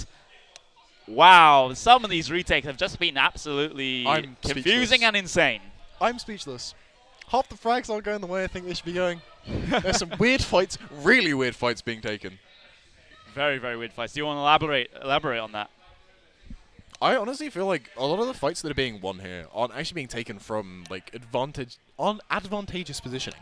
I feel like the majority of the fights that are being won really shouldn't have been won. I am not sure if it's just a case of they're in a LAN environment, they've got the jitters, they're on the finals, they're quite nervous, but half these gunfights that are being won, I don't think should be won. I feel like the dice should be the other way. I feel like the majority of these kills should, like Arrogant for example, taking that pick into long with a deagle. I feel like 100% though, range advantage with the AKs, should have taken that fight. Yeah, would have been a win. I mean, absolutely stunning performance there from Matt 1 then. Yeah, Matt 1 absolutely coming up huge. He's already got himself a couple of clutches to his name. Unfortunately, he wasn't able to get that one in the dying moments because he didn't have a kill, wasn't able to have enough time to get that defuse in. But one player that's been very, very helpful right now for York has been Arrogant with those 20 frags. You can see on his team, 20. And then you've got the next nearest player in terms of frags, that's Matt 1 with 12, and the rest of them are 9, 7, and 4. Just still bothering me. What's bothering you? This YouTube damage now. Amateur numbers, come on. I want to see some nades. Some nades. I want to see some fat, juicy nade stacks. Like, we need some Astralis nade stacks coming out they're here. buying upgraded pistols instead of HE grenades. Where are the HE grenades? You can do some amazing stacks. For example, you can nade stack that long corridor. That long corridor, that's an easy 250 damage right there. Yeah. You can nade stack B holes. That's like a solid 100 damage maybe. That's a really iffy nade stack to do. I potentially want to see something aggressive come out here from York. Not this round, next round. I want to see someone pick up an AWP. I want to see them get boosted up onto Cat. I want to see a peek down mid. I want to see York ignore the scoreline, ignore the frags. I want them to pull something out of the back. I want them to get that early round advantage in terms of kills, right? I want them to get that early frag, then I want them to turtle up, and I want to see them win a round. That could very much be the plan as the timeout has been rescinded. We'll get into round number 18 of the first map of the NSE CSGO Grand Finals here. It's going to be Matt 1 with the only AK on that CT side, the only rifle in his hands as well. He's got the armor to be able to make that AK live a little bit longer, but Mason will get the first frag on Sigma W. That's going to be on towards the long position. So that's the first opening going the way of the Stretchy Boys. The second opening as well will go the way of Warwick as well. Thing is, Mason picking up a fragment towards Arrogant as well. So they'll clean things up on towards this A side. The 2 York players, they are still holding very much on the B side. So that was kind of a little bit of a throwaway round there from the York side. There wasn't really that much challenge. Gave away the early pick there in long and not able to recover with the inferior weaponry that they have. The main objective right now will just be to save that AK on towards Matt 1 and just look into the next one. And you've already described what you want to see from them. You do want to see these aggressive plays. You do want to see some of these aggressive pushes from the CT side because what they're doing right now simply isn't working. And Faye's going to be on the hunt, finds LSW, early find Matt 1. He does not just yet. Matt 1 trying to battle for his life to save that AK, but not going to happen when you do have the majority of the Warwick players hunting you down. It's a scary feeling. You know, when the entire team's hunting you down, it's a little bit scary, isn't it? Right, okay. If this isn't aggressive short peek, I'm going to be quite upset. Come on. Let's have a look. Oh, are we actually going to see it? Are we actually seeing it? I want to see a frag here. Iowon, I believe in you, my dude. Kill MFX right here. Oh. I was hyped for you, and then you let me down. You almost called it there. I was so like. Do you imagine? Right, okay. MFX is sitting here, right, as he's getting into position. Sorry, bam. Yeah. Off his head goes with the orb. You know, Molly comes into the ramp there. I like this Molly. I'm gonna show this while nothing's really happening. I like this Molly here. Molly's at the close position. He can't really come in. Flash comes in, short. MFX taking up the short control. Right, okay. I1 here on the ramp, pulls out a smoke. That's one smoke used in the CTs. Actually, sorry, correction, 2 smokes used. 3 smokes used. There's a lot of smokes used, alright? There's very limited util here. You got a Molly on Arrogant, who's playing Goose. He's also got a smoke. Not the best place to throw util from. Got a Molly here on I1, but he doesn't really want to be throwing it out because he's got the orb, right? He would much rather hold the angle. Matt1's got a smoke, which is likely going to be used to re-smoke tunnel here. There we go. There we go. Right, okay. Re-smoke is coming short. Arrogant's lost this smoke. He now has a Molly. Yeah. I feel like the setup smoke's going to come out here from MFX, right? MFX is going to throw a setup smoke. And I want to see Arrogant Molly short. MFX definitely lining up for some sort of set smoke on towards the A site as the Molotovs will come in as well. Here, Arrogant, he does have to very much hold, but Nigel finding the 2 entry frags onto the A site. Warwick able to get themselves really comfortably on this at this point, and the save might even just come out here from the York side. That was quick and clinical. Yeah, I feel like the Molly there from Arrogant was far too late. The second you see those smokes come out short, you should take a much more aggressive angle. You know that Warwick haven't been dry peeking anything like you were in the first half. Honestly, the best idea there, best outcome there for Arrogant was to 100% stand his ground behind the boxes. He sees those smokes come out, you Molly into short, you get I1 back with you, get to play car or something, you fortify that short position. Yeah. Otherwise, you just lose it like that. Like, if you're playing those open angles, you don't have the mollies down. Faye's just getting exit frags. He's hunting. He's hungry for it. Anyway, we now have Matt1 and LSW just both trying to save these rifles. Fades is on the hunt. I mean, why not hunt? Thirsting for it. Why not hunt when these rifles will be so crucial coming into the next round for the York side? They will get the 2 M4s into the next round, so they can definitely potentially force around this when they actually do decide to get a good couple of M4s out. Sigma W might even struggle to get his out, so instead he'll go for the UMP and utility instead of going for something like a FAMAS and a little bit of utility, but it's just the decision that he's made. But the thing is, here comes the flash play for Original G. He actually does get flashed off the angle while the rest of the stretchy boys are there to be able to support. But the thing is, how's this long hold going to happen? Not right now, I guess, is the way. But the thing is, I1, he's got a pop flash here that can really pay dividends. But the thing is, no one's there to be able to peek that. It's only there just to delay the stretchy boys from pushing themselves back up that long position. Again, another pop flash will come in, but still not able to peek that particular angle as Warwick. Now they've got the map control, now they've got long, they can decide to get themselves backed off of this one, get themselves reset. You can see them actually coming through towards T-spawn right now, so avoiding the mid like the plague. They don't know if York has pushed that position, so they'll decide to take the long way around, and instead towards the B tunnels they will go. And there's only one player here to try to defend this site. It is going to be the player of LSW, and what can he do against the stampede potentially of Warwick players coming his way? But the thing is, there's some Warwick players deciding instead to go down lower. He does have support now from Matt1, does LSW, as Warwick, they're kind of just juking them around the map right now. Around the world. Around the world. Not sure where to go. You gotta play strat roulette with this. So here we go, MFX coming up short then. They decided to go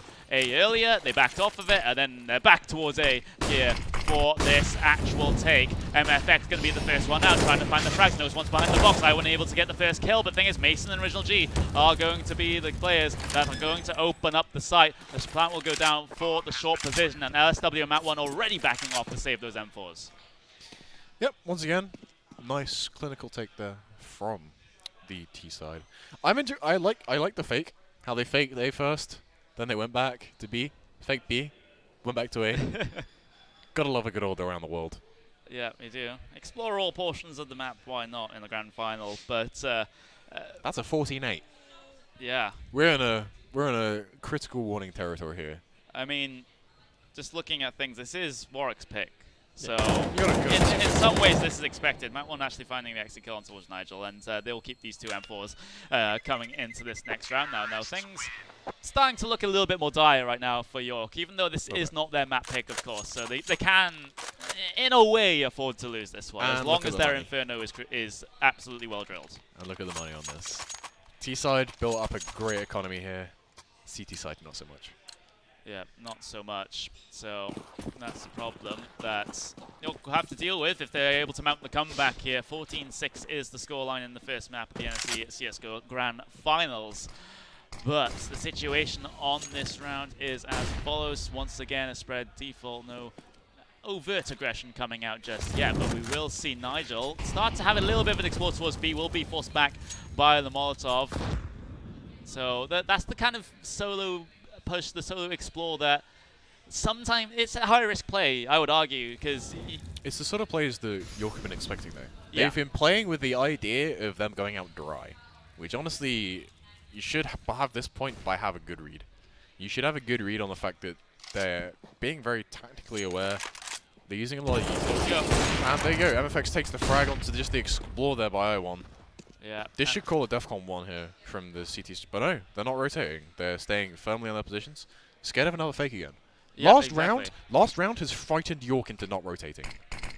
It definitely has. We'll see the set smoke comment for the T side. MFX trying to play around this one, finds the gap Yeah. in the bottom right-hand The corner, Goblin smoke and will works back out. off for this one. Nigel getting the frag, but the thing is, Sigma W and Matt One have found kills of their own, so this isn't looking as dire for York as it so seems, as the map is completely confused right now. The thing is, York completely no idea where these Warwick players are right now. Sigma W manages to spot one, heading his way down towards Xbox. Original G managing to get that smoke down, that's to get him out towards CT a little bit safer, but this is smoke they can't use on this actual tin. Bomb will go down towards Matt One though, and he's going to juke himself around the corner. 15 seconds left in the round right now, so the Stretchy boys do have to get a move on that. Molotov won't do anything. The bomb's already been recovered by Original G, so he's able to get it done and down.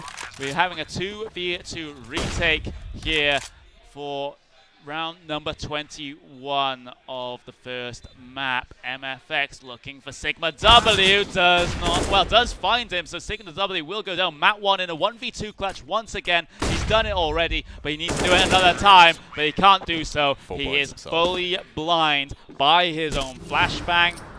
Many map points going the way of Warwick. Feels bad, man. Yeah. Here we go. 16, 15, 6. That's a whole 9 map points. Yeah. That's a whole 9. A 9. That's more than 8. That is more. Whoa. That is more than York actually have rounds. Yeah. Here we go. The peak coming in mid. MFX doesn't lose this fight. Ooh, oh, what? Oh, flusher? Yeah. Flusher? Doo-doo, doo-doo.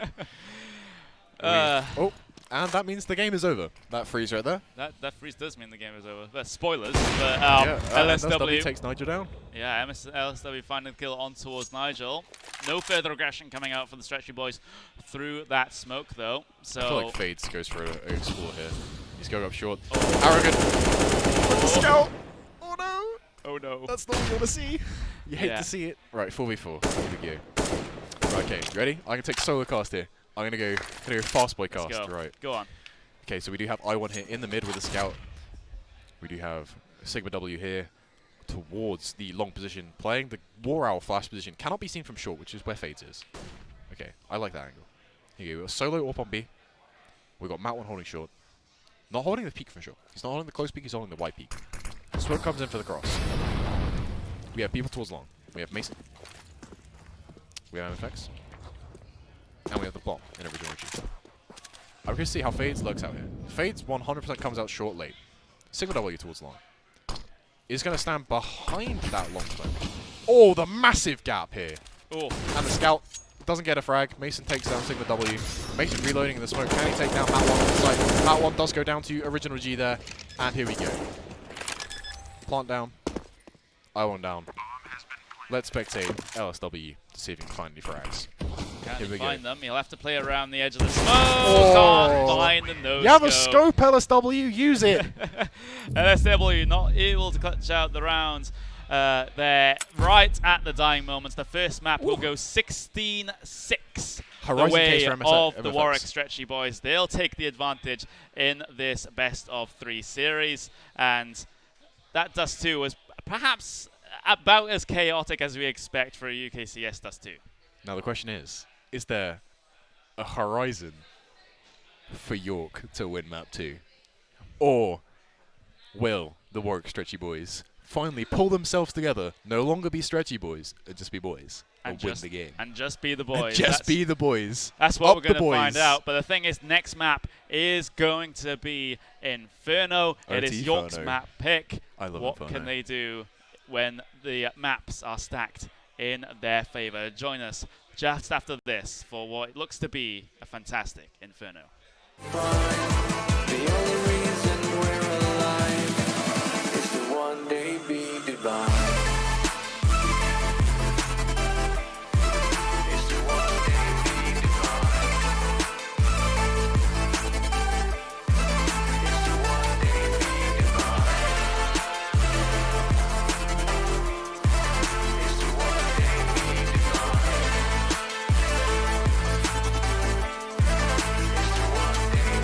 divine.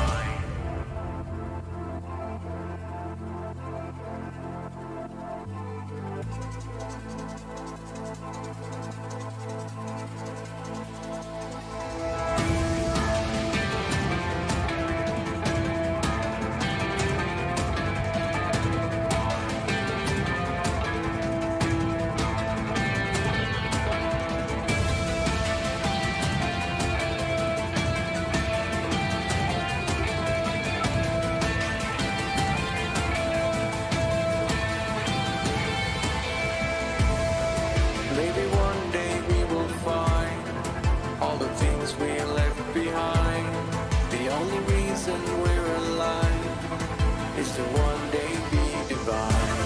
When our thoughts have been aligned, our world can be defined.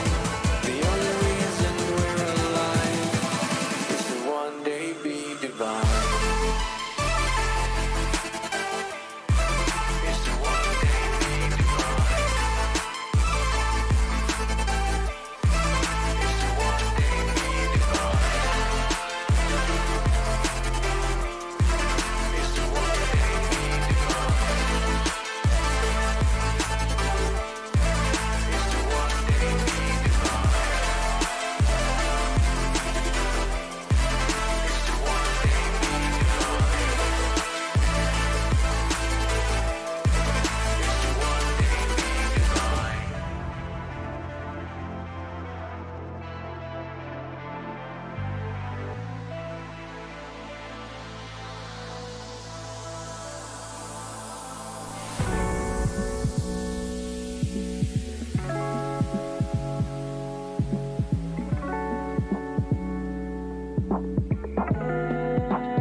It was a rainy night, around 5 years ago.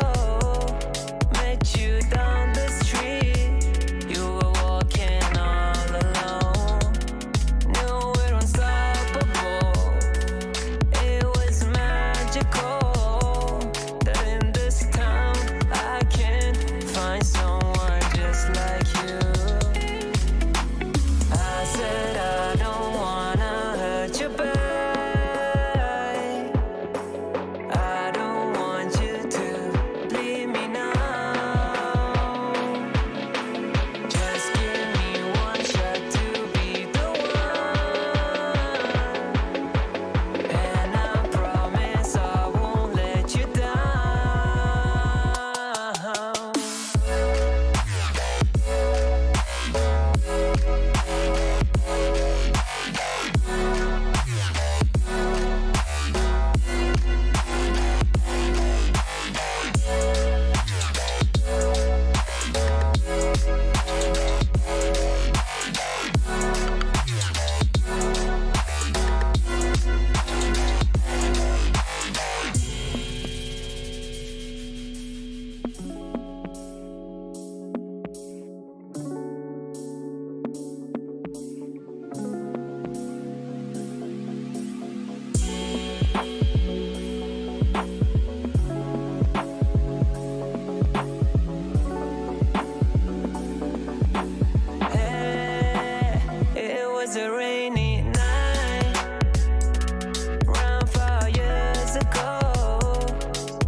Welcome back to Season 1 for Counter-Strike for the NSE University Championships.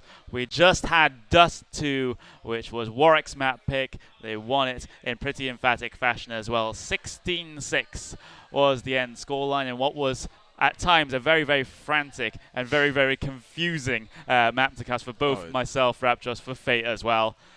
Just overall summary of that map in just a couple of words. Frantic. Yes. Not just purely frantic. It felt more like a pug than anything. Lots of overextending. Lots of people hunting for frags. I don't know. It just didn't feel like Team CS.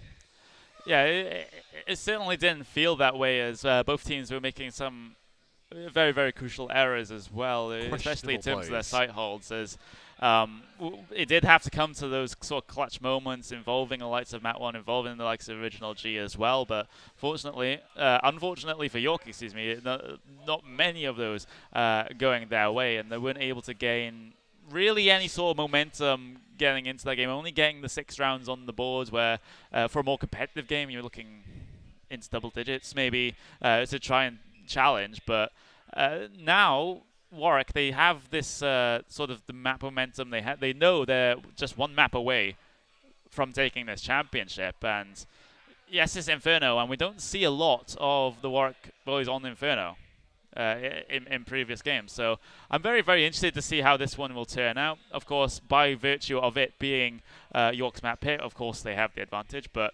I'm very interested to see how this one goes, because Inferno is one of those maps where or a map more than the others that really, really does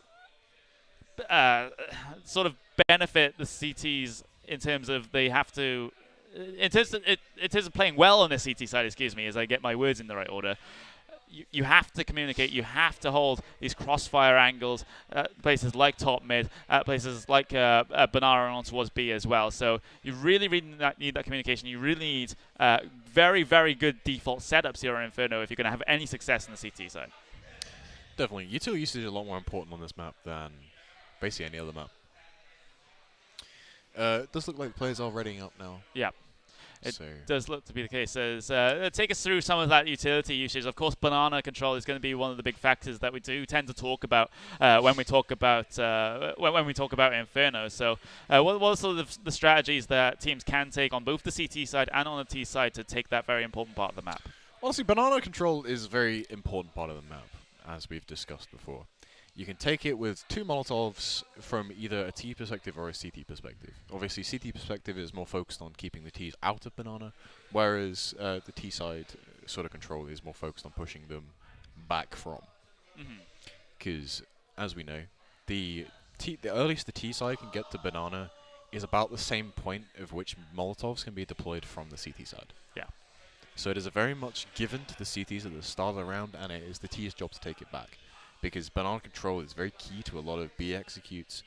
Also, if the CTs have taken away that banana control, they can almost guarantee that it's going to be an A take, which makes the jobs of the players on A a lot easier. A setup I definitely like to see and run myself towards on Inferno, is initially if you put 3 people towards banana, each of them mollies, one of them mollies deep, the other one mollies close. The third player is there purely to support and trade. You HE nade into each of the Molotovs because of how HE nades work. It tags and slows down players. So if you hit them with that nade, they'll be slowed as they're running through the Molotov. And the players are ready now. So I'll conclude this thought on an actual round.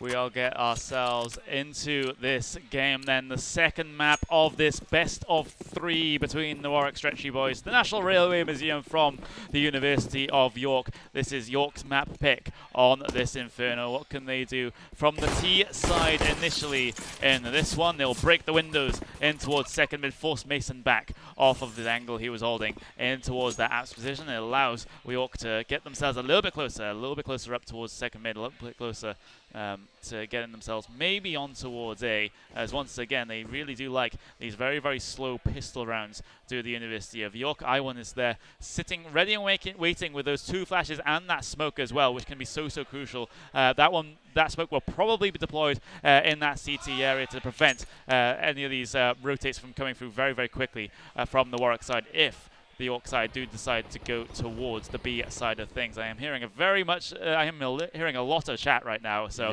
that is potentially going to be a false start here in this one. So it's past the 1 minute mark. It's definitely past the 1 minute mark, but not all that much movement. I think we'll still even try to play this one out and then see what happens right at the end. Sigma W looking up towards the top of Banana. Not really going to find anyone just yet. It's just MFX actually boosted up on towards the flower, but he is the only player on this B site as well as Warwick have decided to file themselves, at least 4 of them, towards that A side of things, and that's exactly where York are starting to head themselves there, as they will get themselves up through top mid. It's going to be a short push coming through. Mason here has to tap away, has to find these kills. Original G is going to find them though, but Sigma W able to trade out on towards base. Matt1 charging the site with the Glocks, tapping away, finds the 2 kills. Absolute fantastic stuff. It's a 1 versus 4 for MFX to manage. Bomb will get itself planted. I think it's a problem with Matt1 that we're having right now, as he is stuck in towards Banana, but somehow York are still perhaps going to end up winning this round, regardless of I1's very stoic posture that he has on Banana. But MFX does find the opening on towards the A side, gets himself dinked and taken out by Arrogant, and that was a very, very cleanly done round there from the York boys, and I suspect we'll get ourselves a technical pause here because of I1. He has dropped himself from the server, but that is still a fantastic job there for York, because even though they did have that one player have technical issues, they were still able to get themselves on towards the A site and get those entry kills, get the bomb down, and able to secure the round even though they're 1 man down.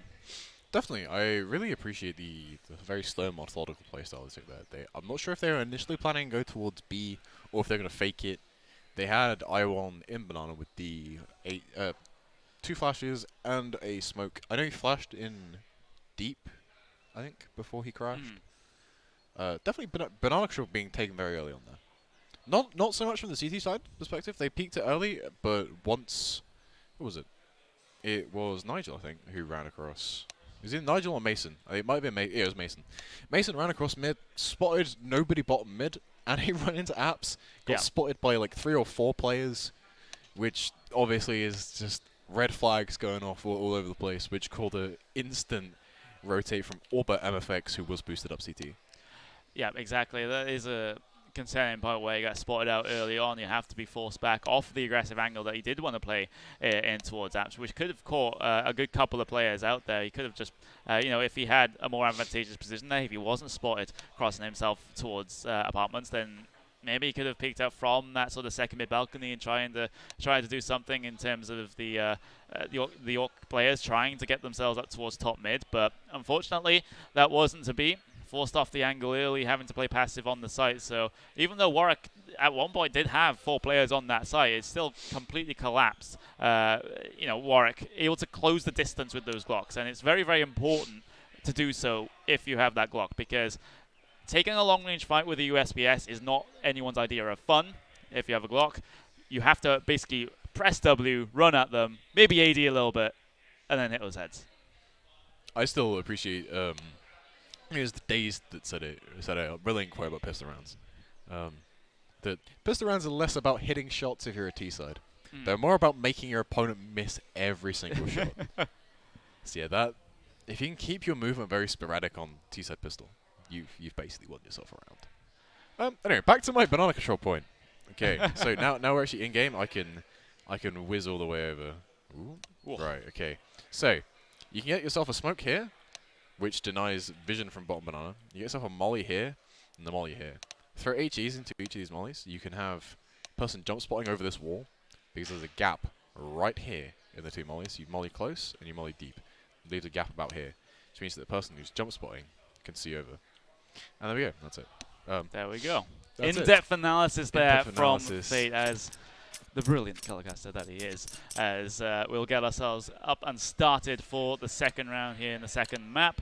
It's going to be interesting buys on both sides. AKs coming out in the second round for the York side. 3 AKs. We've got UMPs on towards LSW and I1. And what can Warwick do in terms of their banana pressure? This is a nice little boost on the banana corner for MFX. Sitting up there with the scout can definitely catch out the likes of LSW if he does decide to push up. But the thing is, they're not taking hard banana control just yet. The T side, so MFX not going to have anyone in his crosshair just yet. LSW still trying to shoulder peek, still trying to bear any shots of any players that may even peek there, but not going to happen just yet. But slowly does it right now for this T side. MFX, he has a pretty huge job to do here. If he can find ahead with that scout, then that would be super beneficial for the CT side. They are on the inferior buy here as MFX off for the boost, still tries to find a shot, unable to find one though, as the T side right now, they still have no sort of banana control, and they've actually completely backed off of that one. So this looks like definitely it's going to be an A hit at this point, unless they wrap up towards Arch and up towards Library. But the thing is, with 40 seconds left in the round, and already one of the Warwick B players starting to rotate back over, it looks like it's going to be a 5 versus 4 on towards the A site. The smoke will go down on towards the top of the balcony. That drops down behind the hay bales to smoke off that pit position. But what can Warwick do with these pistols on this A site? Hold, that nade is huge as it tags a good couple of players down from York. Sitting at this angle, but he does get checked. Actually finds the kill. Sigma W and LSW able to time him in frags. Mason and Nigel getting themselves kills to their name as well. And I1 finding the head of Nigel. So all of a sudden it's a 2v2. He actually, whoa, he was very close to not even getting the plant there. But he does have the allotted time remaining. But still a very sketchy moment for York. 15 HP for Sigma W right now. That is very vulnerable to the likes of that scout, to the likes of that 5-7. MFX finds a shot on towards Sigma W's head. Now I1, the only player to catch out the round now with that UMP, tags the players down very low. Mason's 19 HP. I1 is on 8. Battle of the low HP players. It's going to be who finds the first shot, and it's going to be I1. He gets the round back on the board for the York side, but still, that was very sketchy, very scary for the York side against those force pistols and that scout. That they did 87 damage. Ooh. You love to see it. That is a particularly juicy nade there for Nigel, but York getting away with by the skin of their teeth there. A little bit of miscommunication maybe towards Mason there and Fades, but right now it's going to be pretty much the full eco. They do have HE grenades in hand, of course, able to stack one of these positions. But he's going to do the Astralis nade. Basically, when you hear the players stepping top banana, this grenade bounces. Hold on, because nothing's really yeah, this grenade. It bounces and lands about here. Okay. It can hit you unless you're sitting behind this barrel. Yeah, exactly. Nigel, he has to time this right. If he throws it now, that will be absolutely devastating to this York side. He does throw it and does not find any of the York players. So LSW is down to 38 though, and he will get pushed. He gets completely timing with nades in hand, and MFX finding the first frag of the third round. That is potentially a weapon recovered as well, but he just can't find it. So they're still on USBs. Are the Warwick Stretchy boys right now as the rest of York. They'll decide to head their way towards A here. They'll have a free short. They'll have pit free as well. But the thing is, Sigma W Fades getting the kill. I1 able to trade out as well. So the A side looking a little bit more open right now for York to get themselves on. USP is simply not able to hold their ground against the likes of these AKs and the MP5 on towards map 1 as well. So it's still a fantastic amount of damage being done here by Warwick, and they could potentially do more in terms of the exit frag department. They are surrounding the A site from multiple angles. Nigel will head his way in towards apartments and see if he can do anything from there in terms of the exit kills. But MFX still trying to tap away. I1 will find Mason, but again, the only objective here for Warwick is to do damage to that T-side economy, and it looks like they won't be able to, as Mat1 finds the kill on towards Nigel. But the thing is, here comes the pit save right now, and Mat1 will be able to get away and not...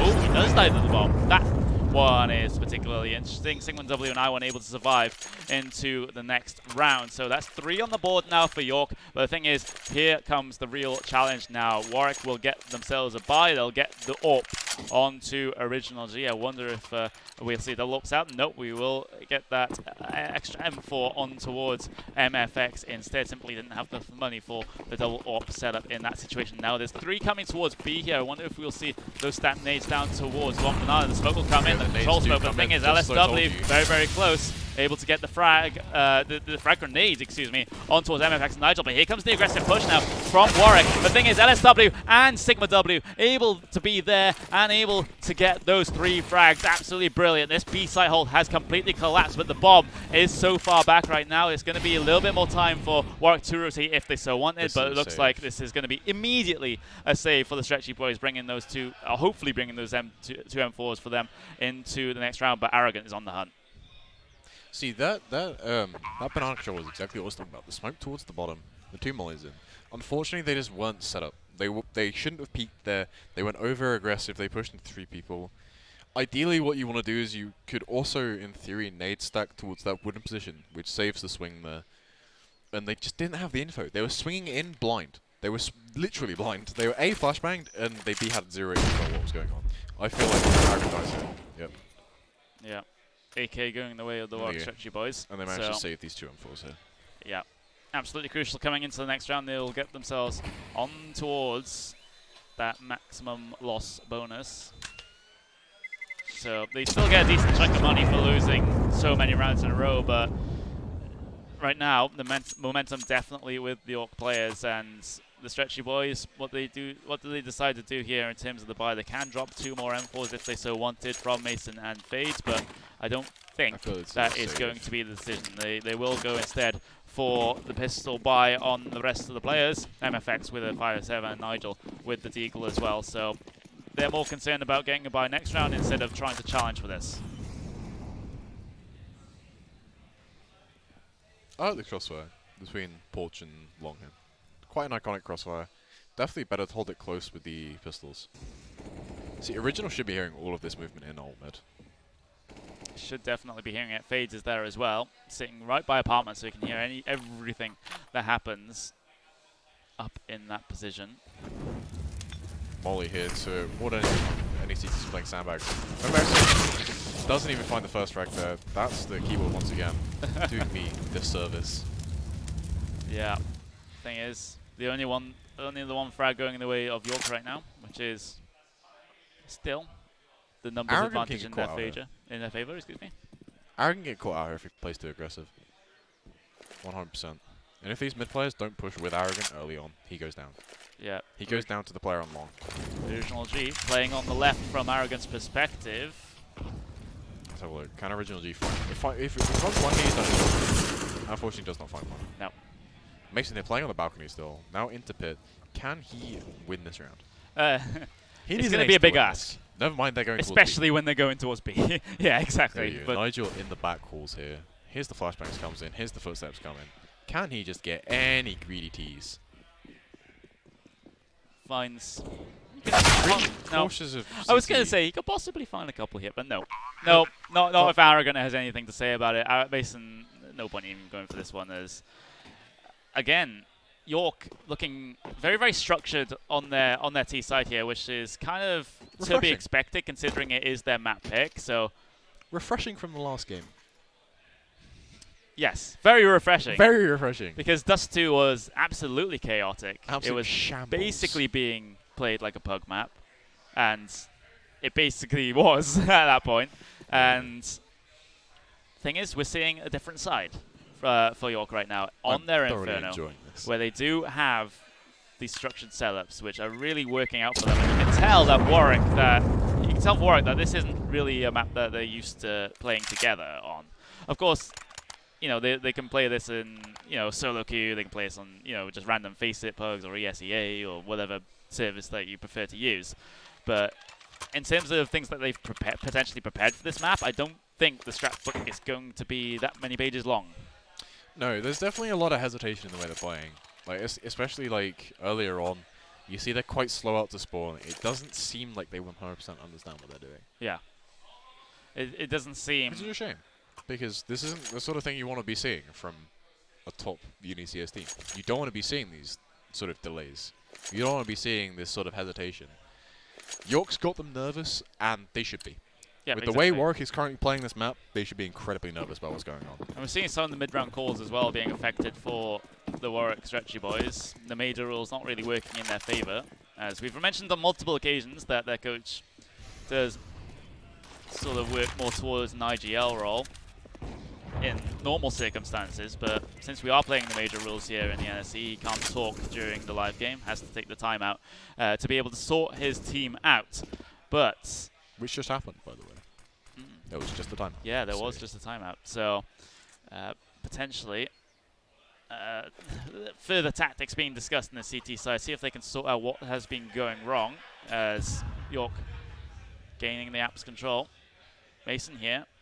I like to play this angle as well, but Mason will drop himself off of that one and instead looks for the headshot angle as we have completely lost our feed there. We'll get ourselves back in towards the game. And yep, there we go. We'll get ourselves the classic CSGO tabbing very, very slowly as we will get ourselves into the game very, very shortly as bad Razor products. We have unfortunately had our issues here. So there we go. Very, very sorry about that one. But going down as normal, it would seem. Kind of a expected occurrence. 3v2 retake there, and MFX managing to find the frag, brings it down to a 2v2. We'll get ourselves back into this one and into the swing of things as well. MFX, though, and Nigel, what can they do? Bat 1 holding the side, only one to be able to hold it right now. Sigma W will go down. Nigel finding the 2 frags, and there we go. That's the first round on the board for the Warwick Stretchy boys. They found themselves an into this best of 3, into this particular map. And what can they do from here? They've got the 1 round. They've got the 2 ops on their side as well. So heavy reset potential. Yeah, very, very heavy reset potential though, and that's a very, very good point. They win this round, they're basically guaranteed. Well, if York win this round, they're basically guaranteed an additional 2 rounds. Yeah. So this round is a really good deal right now. You take 1 round, you get 2 for free. MFX, that smoke doesn't quite work. I like the idea behind it. Leaves a nice little gap in the left side, lets you peek in front of it. A very simple type play to do. Unfortunately, the smoke just doesn't land in his favor. No, it does not.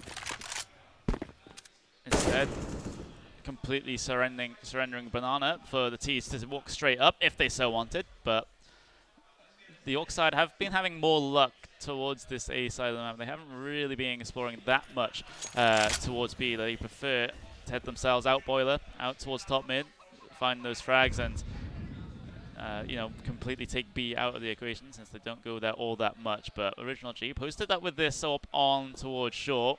This chicken can give the game away. Yeah, chicken. If that chicken runs out apps, this guy's got a free kill. Potentially, as it's another top mid take coming out for the Yorksiders. They'll actually stack some players in towards Banana instead. So finally they do look towards that B side of the map. That is going to be a long smoke going down there, and that might just fake a couple players into, or these CT players into thinking that there may be some players pushed up towards short. But the thing is, these B players are holding strong. They're not baited in terms of the rotates right now. Sigma W just preparing for the smoke on towards the deep CT side of the map. That's going to be a very, very interesting one. They'll be delayed by a Molotov though from the Warwick side, and Sigma W does manage to find the entry though, all things considered. Nigel's completely blind, playing in front of the behind the oranges right now. He hears the plant go down. He can spray through the smoke to try and find that kill, but he can't, and this is the long con right now for Nigel. He's still saying second. He's got himself towards second orange. It does give away his position though, and he's spotted out by the likes of LSW. Sigma W though, able to find the kill on towards Fades. Now Original G and Mason, they won't even go for this one. You can see Original G already backing off through towards CT, and I kind of want to point out that smoke. That was a very, very interesting CT smoke. A little bit deeper than the usual one that you do throw there. That usually lands in the flower pot sort of angle. That one was a little bit deeper, and perhaps if there were no player playing there, that would give the York side an option to push through CT and actually go up through ruins and into the construction to be able to kill the Coffins player. It's very reminiscent of the old VP strat, where it was on Cobblestone B site. Essentially, they would do inverse B execute smokes, and they'll take the site from the opposite direction. That strat is very reminiscent of you give the CTs the site, but you just take the plant. You take the plant and you take the angle where they'll be retaking from. Yeah. It's a very risky maneuver if the setup's done correctly. But honestly, York have been outperforming Warwick this game. Yeah, exactly. You can definitely see the map picks come into effect right now. Original G not going to find the kill on towards the player playing ramp. That one was going to be Sigma W. But again, York, they're kind of, I guess, a team that really likes to just wait early on in these rounds. They wait and they wait and they wait and they wait for the game to come to them. They group up late on and then they find the frags. But the thing is, an early frag has been found by Sigma W. Original G being taken down quite low by that grenade. MFX similarly so as well. He tries to peek out but gets his head completely taken off by Sigma W. But again, York, methodical as ever, not going to rush into anything. They'll find the kill onto Mason. They're finding these frags left, right, and center. Solo pushes coming out for Warwick. The 1v1s not going their way. Only hope to win this round here lies on Original G.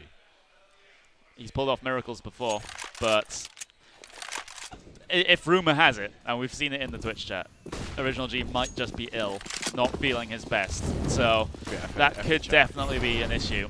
Finally, York getting themselves on CSI. Immediate save from the Warwick Stretchy boys, and that is going to be the reset, if I'm not mistaken, there for the York side. So, well, they've already had the reset, technically, but this is still dire moments right now in this second map for Warwick. You know, the CT side, slight preference, slight bias on Inferno, and so that's a heavy bias. I mean, I guess it depends a little bit on perspective. There is a bias that does exist on the CT side of Inferno. So trying to work this game back now from the T side, they need to finish off this CT half with a strong finish, and then just hope that they have something to pull out the bag on the T side. I feel like we're going to map 3. I'm going to call it already. Round 9, we're going to map 3. We're going to map 3. We're going to map 3. Call it. You're going to call it early. I'm even going to call the final score of this map. It's going to be 16-7 in favor of York. 16-7 in the favor of York is Fate's prediction. Mine, well, not quite sure in terms of that one, but Original G and the rest of the Warwick Stretchy boys, yes, 2 in tow, not able to find the pick on towards the bottom of Banana. He will play around the edge of the smoke with Original G, though. But the thing is, what I've noticed from York is they don't take this advanced Banana presence early on. They just sit ramp, they push towards second mid. They have actually even, you know, they hold 2 or 3 players in towards ramp. They're just not all that concerned about taking Banana early. They're just allowing the CTs to just waste their utility being thrown down there, those Molotovs, those grenades, and then they retake it later with their own utility, and with the fact that maybe those top of Banana players had backed off because they're not seeing anything Banana. But the thing is, Original T does manage to find the pick finally on towards Banana. So then they will back off, and now you're going to see if if York, excuse me, do decide to go B now, they have pretty much free Banana control. I'm liking this brackets control they have on the Warwick side. They've got Mason towards Porch, they've got MFX towards Long, and they've got Fades towards close mid. I'm not liking how they're playing the pistols around there. I feel like the CZ should be playing close, Fades should be playing Long, Archer's area, and Mason's in a perfectly fine position. Just judging from the pistols, the firepower, I don't know, I feel like they should be put more confident in the Deagles. Here we go. Everyone but Original G rotating. This is 3 Deagles and a CZ versus 2 AKs and M4. There we go. I1 takes 1. Matt1 takes 1. 2 people on the side. Oh, no, I1, what are you doing? Oh, there's still CTs on the site, but they managed to recover. They'll get the bomb plant in time as well, so that could have been potentially very, very sketchy. If the time pressure they're getting to them 100%. If they waited a little bit longer there to actually go onto that site, that kill would have won Warwick the round. 100%. No joke. So that's how fine the margins can be sometimes. That's how late that York are leaving this. I feel a bit like we're watching old school Navi. Old school Navi. The old school Navi, when Starks is in charge, you know, very late calls, like dangerously late calls, but they're just winning the rounds, which is, it's a very Navi playstyle. I like it a lot. Possibly my favourite playstyle to ever watch was old Navi, and York are bringing it back to life, and I'm loving it. They are Absolutely beautiful scenes. very much so. 8th round going the way of the University of York. We'll get ourselves a pause here in this one once again. I believe is going to be tactical in nature, as we'll have a look a little bit at the utility damage spread evenly across the York side right now. But with Warwick, Original G not chiming in with any utility damage. He's a B player. He's a B player. He's a B player with 0 util damage. Real Monk S hours. I don't know, I don't know what it is. I just feel like Warwick, they got a little bit comfortable about the last game. Winning 16-6, they got a little bit big for their boots. Yeah. And now they've dug their own grave and they sort of have to lay in it. Yeah. The overconfidence can't carry them too far. And apparently neither can Original G. Yeah, exactly. Not feeling too well, if rumors are to be believed. So that could definitely be a factor. Finally, some... Oh, nope. He changes the balls off for a smoke instead. Smokes the bottom. Banana does... That sort of smoke can allow the CTs to decide to push their way up Banana, which they're doing so as well. So this is a little bit of a change for the Warwick side right now. Able to push themselves up, but the thing is... Look at the confusion. They're not sure whether to push it. They're actually backing off now and instead leaving the AWPer up on towards the half wall. But you can just see that the mid-round calls are just not there. They're just not sure where they're going. But here comes the York side right now, and the FaZe gets the opening kill. I wasn't able to trade out. Sigma W trying to chase Mason around the box, but he managed to find his way on towards the site. MFX managing to find Sigma W, but Mason, oh my god, the trades are there. They are ready and waiting. Bomb is down. Nigel, though, he can find one. He can only find one with SW Mat 1, able to get those kills. But a 1v1 situation right now. Original G versus Mat 1, the two clutch specialists on each side go head to head. Original G with the AWP, with the USP. He's got the call that Mat 1 must be low HP. He finds the head. Original G clutching out the round for Warwick. Their second round will go up on towards the board. This could be the start of a recovery, at least in this first half, for the Warwick Stretchy boys. It's another reset. Or it could be another reset. We have to look at both sides of the coin here in the second map on this Inferno. And, well, before the match you said, you know, we would hope to see an OT Inferno, but not looking quite likely just yet. But can I feel a Warwick reset on the cards. I feel another reset. Feeling a reset? Some people might feel a comeback. Oh, the nade stack! Absolutely. Actually, never mind. Not that brutal. Didn't do anything. Sounds like Vietnam. Doesn't really. Whew. Those nades, those new nade sounds from the recent They're update. beautiful, aren't they? They're like a huge cannon going off. Also, utility damage. You love to see it. Finally, we have some utility damage on towards these B players right now. We'll see that one update as they... I just want to see how much it doesn't update immediately. It'll update at the end of the round. I just want to see this number go up to, like, 2. That's going to make my day. It does still look like a BXU here. Honestly, it's actually the smart plan. Yeah. Because you know they've got a B on... or not, a B on B. Ooh, boosted up on towards new box there. Yeah, I saw that. Right, okay, they got an AWP on B. Right, okay. So, the AWP doesn't care about any of the HP of the players. Okay, so you know there's at least one AWP B. You know chances are there's a rifle playing with him.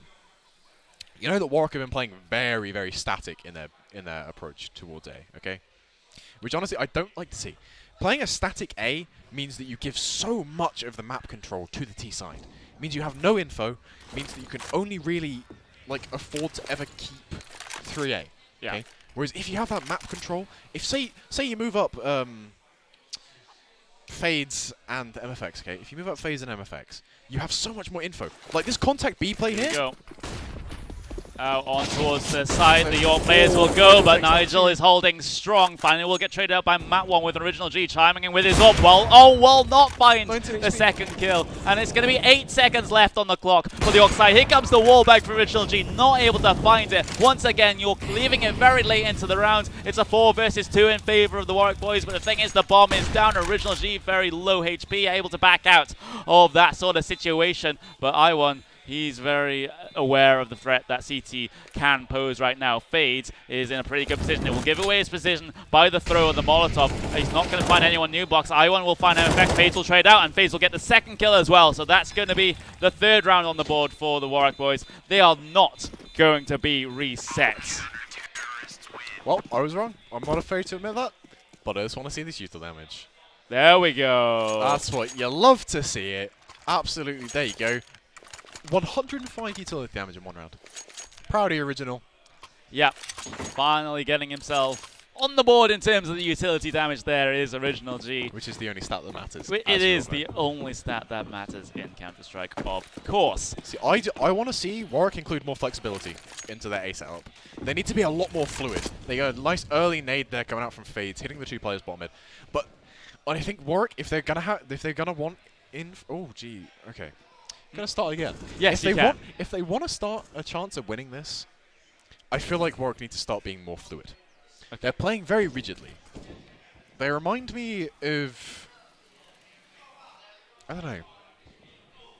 They don't really remind me of anything. That's how rare this is. Okay, it's like you got to think. Okay, the T's are a river.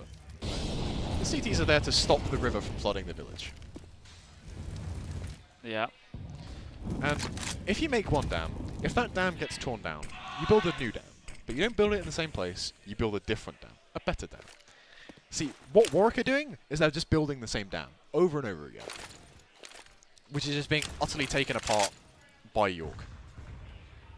That analogy went a bit off base. Yeah, I'm not sure where that analogy was going. I kind of was confused about halfway through that one. But here we go. Still a 5v5 situation. Look at the clock. It's 35 seconds already. Nothing has happened in the round. Like this is how late that York are leaving these takes. And once again, I feel like a BXQ here wins the round. Looks like it's going to be more of an BXQ. Look, could be. I was going to say it could be more of an A fake because they had 3 players up towards the top mid position, but they won't be able to get themselves out. There we go. But the thing is, the distractions will come in right now. As here we go, hits a B take. MFX throwing the multitude to defend. Sigma W already on towards the site, not able to find any of the players. Nigel playing behind the smoke. 6 seconds left. Bomb has to go down. The bomb will go down. Original G finding Arrogant now as the York boys try to find themselves into more decent post-plant positions as the CTs will try to get themselves on towards the site. They still have all 5 players alive, and most of them are going to be in the ruins position as well. But Mason, what can he do with the AWP, with the support from Original G? Nigel looking to pick his way out. Original G looking to find himself a pick as well. But the thing is, Nigel's going to be the first point of contact, trying to get outside to a site. Mason will try and win the kill. Matt 1 getting the trade with LSW, but defuse will sound. But the thing is, Sigma W with LSW What a frantic retake. Get the round for the York side. A frantic retake a la Dust 2. Yes. And look at the money. 2 rounds left of the half. I feel like this is a save. Warwick savey boys. It's a hard save. Warwick the Warwick Eco-y savey boys. Let's go. Let's go. Savey in this situation. Here we go. Let's see if... I mean, Nigel's bought a deagle. So, let's see what he's able to do with that. Never mind. That was a caster's curse. Yeah, right that there. was the definition of caster's curse. Yeah. Nigel, what can you do with it? Oh, He's dead. oh, He's already gone. yeah, he's dead, already Jim. gone. He's dead. And it's only 1 player to defend the B side right now for the Warwick side. That's going to be NFX with himself. He has a deagle. So I'm very short.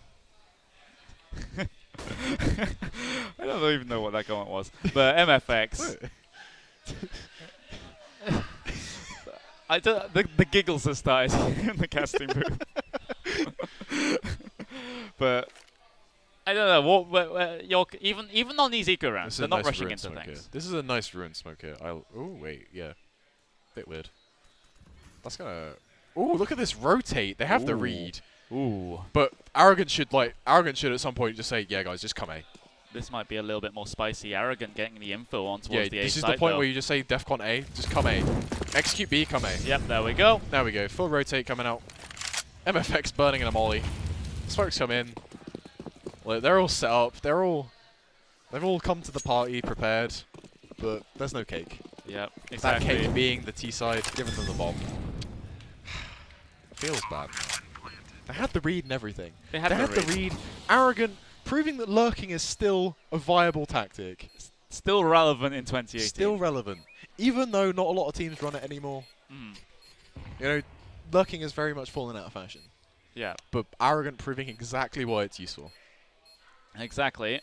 Will bring the York side to double digits on their map pick. On map number 2 of this best of 3 series in the grand final. Are they For all the going to fifth save season Pit?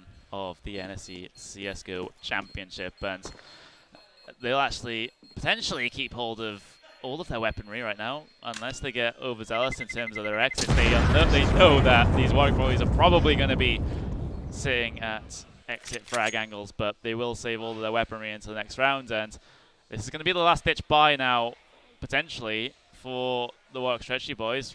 Do they even decide to force up here? They do get the UMPs out, they do get the M4s out as well. Original G still on 5,000. Oh wait, he has bought down there. He did eventually buy down. He did eventually buy that orb. He did leave it rather late though to get that into his hands. But full investment from the Warwick side in round number 14. If they lose this, then that's potentially going to be 2 rounds going the way of the York side, as Fades and MFX not much utility to their name. Same with Nigel. So that is going to be utility lacking for preventing any potential push, but Original G finds the kill on towards I1 in mid, falls back to the site to take a better angle for any other T's that want to peek into his AWP. Warwick though, ever slow, and you know, this slow pace style, it really does work out, because you want to gain as much information early on in the round as you can as to what sort of setup that the CT players are running. But the thing is, if you leave it so late, you don't leave a lot of room for adaptation later on. You're basically committing yourself to one decision. Oh my god, MFX top of the wall will find 1 kill before getting traded out. But the thing is, there's going to be an art trap coming from the T side right now, and they have managed to, well, at least one has managed to find his way in towards the CT. He can hold back these A rotators right now, as LSW can't get himself the panel towards the site. But the thing is, Original G does find Arrogant, so 2v1 situation. Bomb will go down on towards the site for LSW, who will fall back very far towards those new boxes. Original G, not really the best site to retake with an AWP, especially when you get onto the site itself with those close angles. So he'll be more relying on Mason here with that Molotov, baits him out, but oh, Mason does find the frag, and Original G tagging his own teammate down there, but it does not matter at all. Warwick Stretchy boys will get their 4th, and if we bring this to a 10-5 half, they're going to be feeling a lot more confident coming into the second half if they're able to do that. That was a half reset there. I appreciate their last round there. This round win has meant that in total they're on lower money than they would otherwise be. Not sure if that was a tactical loss or is that just a case of the round fell apart. But I don't know. I feel like York have a lot better chance of winning this round. Yeah. 5 AKs to their name. Still, not too much of a problem on T-side Inferno. It's not really a map where you really have a lot of options in terms of your T-sided AWP, especially when it comes to actually taking the site themselves. Of course, you can play passive and towards ramp, watch top mid, you can watch for any potential banana presence as well, but once it comes to an actual execute, the AWP is not really that helpful on the T side, so still can make this work with the 5 AKs that they do have, as they will explore towards the top of banana. Still 2 players playing this one, MFX and Nigel. It's just been a situation, again, I do have to bring the topic up, that York, their slow methodical style is basically choking Warwick out of existence.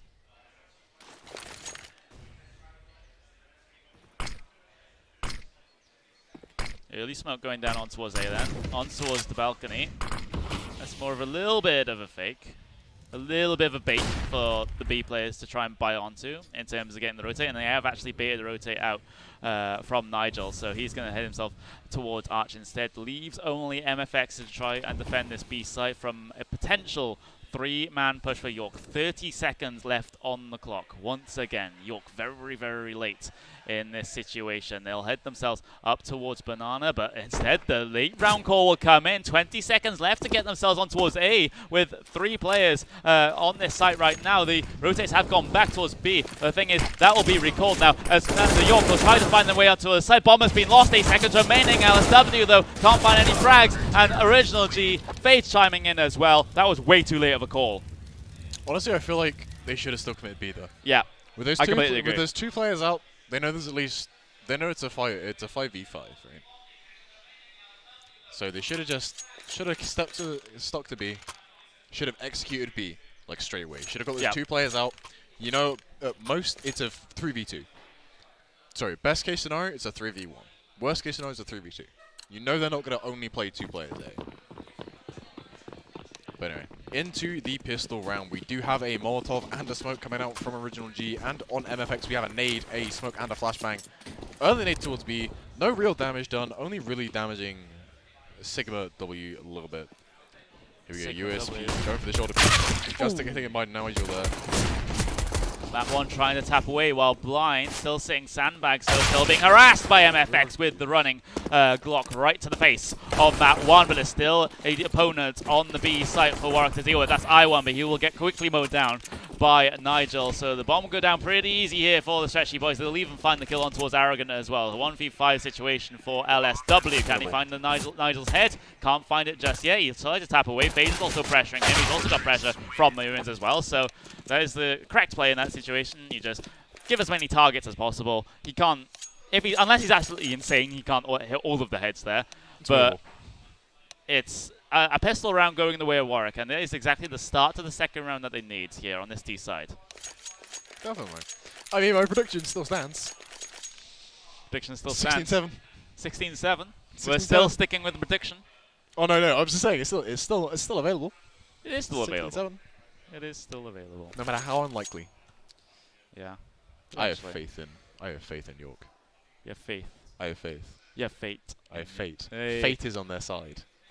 That was the better joke there. You missed the trick there. I did miss that. You're just not a pun master like myself. I'm not.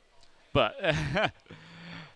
ending on to this round, we do have a pause coming out. So we don't know whose pause it is. We don't know who pause it is. The technology just the isn't there. The server has not been configured. We can't see the chat, and we don't want to have the chat up on stream because of some things that might be said. So, you know, we're totally in the dark in this situation. But the thing is, you know, Warwick, as I already said, they've got that pistol round now. They've got that out of the way on their T side right now. And of course, a couple of months ago, that would have been much more important because of the old economy.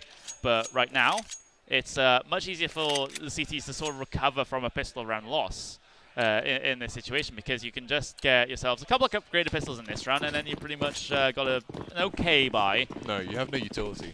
Yeah, which is why, in my opinion, you should 100% force buy second round. Okay. CT side. Then you eco third, and then if you lose, you eco third, and then you can force buy, and then you can buy fully next round. It's still not the decision that the York have gone with. They've just gone with the upgraded pistols instead. They'll try to take the fight in towards Banana, but MFX with that Mac 10 will try to mow them down. Sigma W getting a kill of his own, but that is heavy losses in Banana for the York side right now. And once again, the massacre will continue. Sigma W going down here, one trying to find the kill. Nigel not going to find it. And another round going the way of the Warwick Stretchy boys right now. And we've got about 4K. Yeah, 16-7 still possible. But we got about 4K on the York side right now. And once again, they will go to pistols. Do you see any sense in that decision? No. As you're sitting next to me, you can see me rubbing my forehead in absolute frustration. What are you doing, York? Why are you forcing here? It makes no economical sense. 4-man stack towards B right now. And that is exactly where Warwick do have presence in towards Banana. MFX will be the first point of contact, trying to rush his way on towards the top of Banana. No, he'll decide to head his way back because he does have teammates pushing their way through the apartments. Only one player on this A side to try and defend it. That's going to be the player of Sigma W, but he will be spotted out, will be tagged down to 24, heads towards Arch instead. But now, if Warwick hit A, they have a free site to take if they do decide to go that way. But they're sort of playing a little bit scared right now because they know what York are definitely are capable of, and you know, especially on these upgraded pistols, they can come up big in some rounds if crucial mistakes are made from Warwick, like giving too many 1vx's against these pistols can just absolutely decimate any chance in the round that you have. Look at this. There's no one from York on A. Yeah, Warwick are being very, very slow about this. They don't want to give away any sort of advantage at all the way of Warwick. They'll wrap themselves towards the arch side. They'll get themselves on towards the site. Fine. Absolutely no one is here. And a 5v5 retake potentially, or a 5-man save. National Save Museum. National Save Museum. I've lost all faith in York. I no longer think it's a 16-7. I feel like it's a 16-12 in favor of Warwick. It is going to be a 5-man save, in fact. So they'll keep the armor into next round, which could be important. Their buys have made me lose all faith.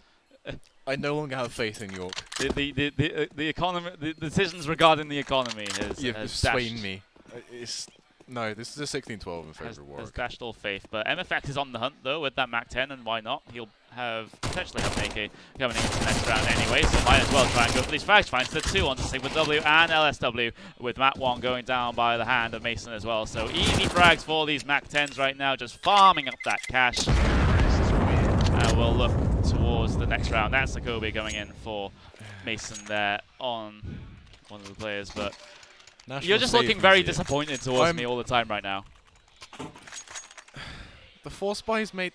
The second round force buy made sense. The third round force buy made no sense.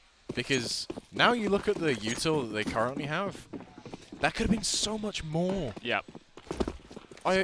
Sigma W, I1. Only 2 grenades between them. Yeah. And Matt 1 gets that down to 51 very, very early by the utility usage on towards Banana. Will trade, will get that damage back on towards MFX with a grenade of his own, so kind of even things out somewhat in that respect, as Warwick doing the best York impression right now, just playing passive, able to work themselves around the map potentially. They have left the bomb at the bottom of the ramp though, so if they do decide to go this early, then that could definitely be a problem. But things are quiet around Inferno. I have no words. Here we go. It's Original G. Wait, Original G took no damage from that nade. Sometimes how grenades work in CSGO, let's just explain it that way, but Original G, what can he do? He doesn't have an AWP in hand, of course, and of course his preferred weapon. It definitely was available coming into this round if he so decided to choose it, because the Warwick side are absolutely stacked in terms of the cash right now. So, not feeling all that confident on the T side. Oh. 30 seconds left. Yeah, leaving it later once again, doing their best York impression. But this execute has to be a quick execute.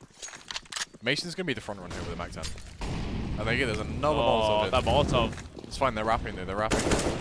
They have to wrap. Pit. Dead mini pit. Santa just not quite hearing anything. Arrogant goes down. Can the bomb plant come down? Of course. Yes, it can. And that's the round over. Instantly save. National Save Museum. National Save Back Museum. at it again. But yeah, they kind of have to though now because look at the cash. But yeah, because they force bought this third is round. Yeah, they did. Imagine force buying third round. Yeah, but Warwick, they're starting to get the momentum back in their favor now. They're getting the rounds on the board. They're stringing them together, which is the important thing. Money's looking fantastic as well. They've got to be feeling really confident, and a confident Warwick is a scary Warwick. 16-12. Mark my words. 16-12. 16-12 in favor of Warwick.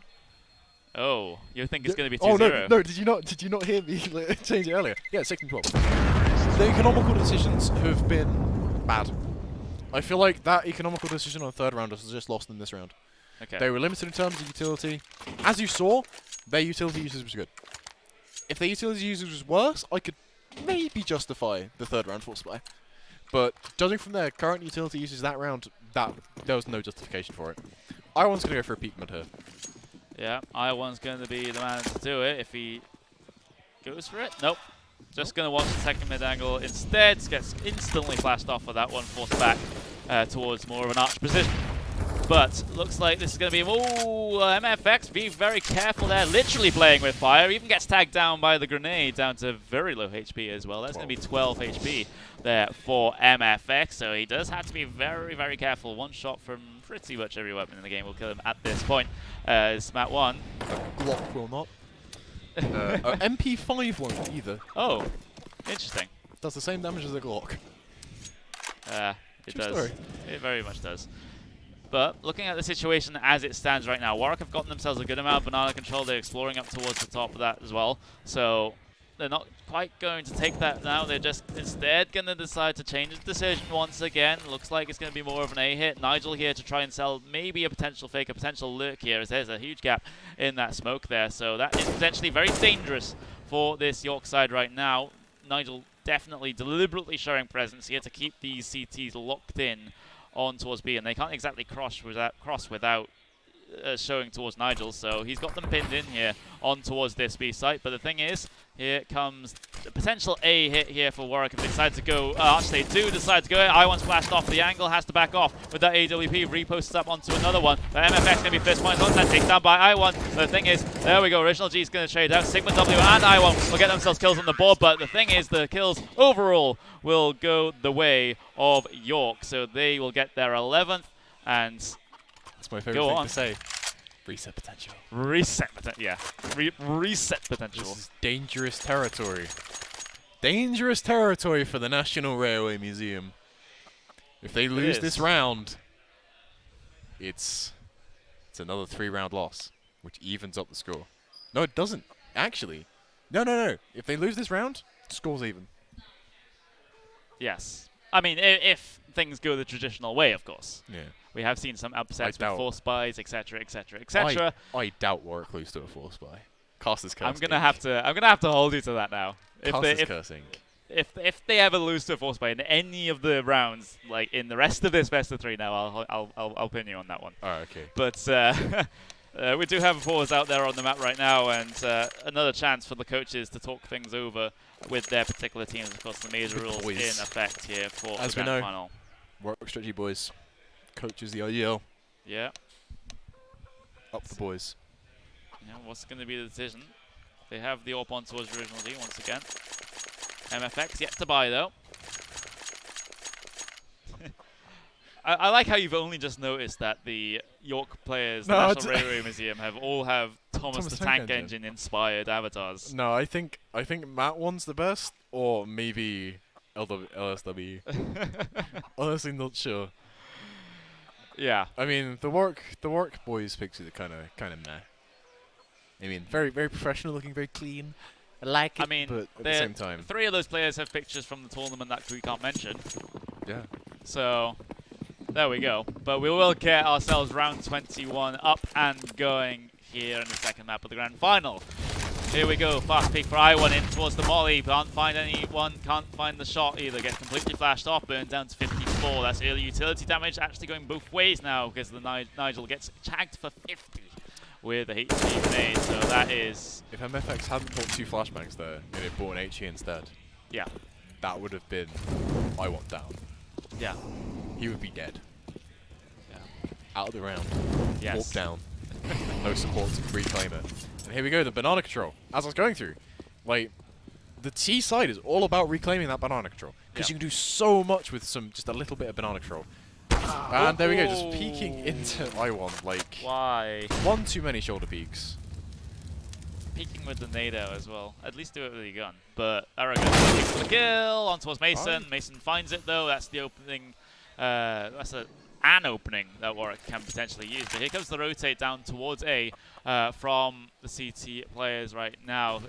That's going to be Sigma W rotating in towards Arch, in towards the Moto position as well, just playing around, trying to decide where he wants to play. But Original G and Co will decide to head their way up towards mid. They can play some shenanigans with the smoke here if they're, you know, if they're feeling walk adventurous. through this, they're absolute geniuses. Yeah, if they're feeling adventurous, Mason looking for the... It's going to be towards a B split now as they head their way through towards CT. I1, he's completely just running for his life right now, trying to run back towards the B side. MFX is already here, pushed up through Banana though. I1, Oh, he lands the tag on towards one of the jump-in players. But yeah, a huge amount of work to do. 10 seconds remaining. If he can dynamite bomb plant here, that'll be fantastic. MFX finds the kill. The nade will go down on towards I1 as well.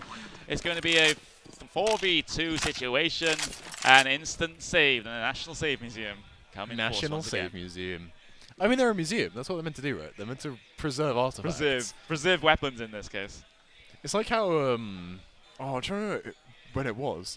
There was, no, it was Original G. Original G should join National Railway Museum. Because on that first half, he saved an AWP for like 7 rounds in a row. That AWP was like, like 4th or 5th round, went through him till like round 12. It did. Could we see OT Inferno? It could be. Or my prediction rings true and it's 16-12. This is weird. Could be. Definitely on the cards. Question marks absolutely everywhere. Here we go. We got a pause coming in. Ooh. Pauses are coming out thick and fast here on Inferno. Look at the money on Arrogant. Yeah. Ooh. 15. And I1. You love to see it if you're a Warwick fan. If you're a fan of Warwick. Not so much. I mean, just looking towards the people that are watching this game in the spectator, there's a good couple of handful. Don't give me that look. Anyway, oh, what can York do to get themselves back in this game? They're still ahead at this point. That does. If their utility usage keeps up, then they can get back in this game. 100%. Yeah, credit where credit's due. They're still ahead in this game, but things are starting to slip. And Warwick are starting to work themselves back into this game. They have full utility. They have the AWP on Original G as well, but he won't be met with an early peak just yet. 3 towards Banana, though, for the National Railway Museum for the York side. The nade will only tag down Nigel down towards 46. Oh my god, Nigel actually burns alive in the flames. That's the utility usage that you were talking about there, Fate. Calming out on towards Banana gives York the early pick into this round, and they can now play the numbers advantage wherever they may go. Yeah, exactly. As you can see, utility in Banana is absolutely devastating. You can just remove someone in a round without even having to see them. You can. Oh, that's FaZe there playing with the smoke, just picking out the exact right time to take I1 out, playing on that long corner. So that is the pick going the other way now, towards the Warwick side, the T side. Which actually favours the T side. Yeah, things have definitely been evened out in this situation. Warwick kind of using the more of the sort of buddy system right now, just going around the map together. They have actually got themselves spread out, abandoning that system entirely. They head themselves towards more of an A here, as MFX has a little explore. He'll probably try to sell a fake towards B here. Throw a couple of nades over, try and keep those B players there ready and waiting, and actually does almost half beta rotate out from one of the A players here. So that is going to be a player on balcony. That's LSW. His bomb will go down. 20 seconds left in the round. LSW needs to do a little bit more in this situation. He gets killed by MFX there, who's been coming up big. But the thing is, there's the plant going to have to go down now. Now 13 seconds, 12 seconds left on the clock. He will get that one down, but Arrogant, what can he do on this retake? He's got Sigma W and Matt1 to support as well. Sigma W playing in that long cubby position. MFX on top of the box right now. This is a little bit of an off angle that the York side may not be expecting, and I hate to say it. National Save Museum. Yes. They're not challenging the 3v3 retake here, and just take us through the thinking behind that, because I realize that in terms of the utility that they've only got Flash on Mat 1 to help them on a potential retake, whereas Mason and FaZe, they've got 3 between them. So would you have gone for that retake, or would you have also decided to go for save? No, if you look at the money currently on the players that would have gone for that retake, the risk was much higher than the reward there. Because of how low the money is for the National Save Museum, because of how low the money is, it's honestly not worth going for that retake at all. It honestly just makes more sense to save, give your teammates some guns, give I1 the AWP here. He's going for a direct peek into Banana. Can he find anything? Smoke is a bit air, tries to do the MFX smoke. Does find Original though. Incredible.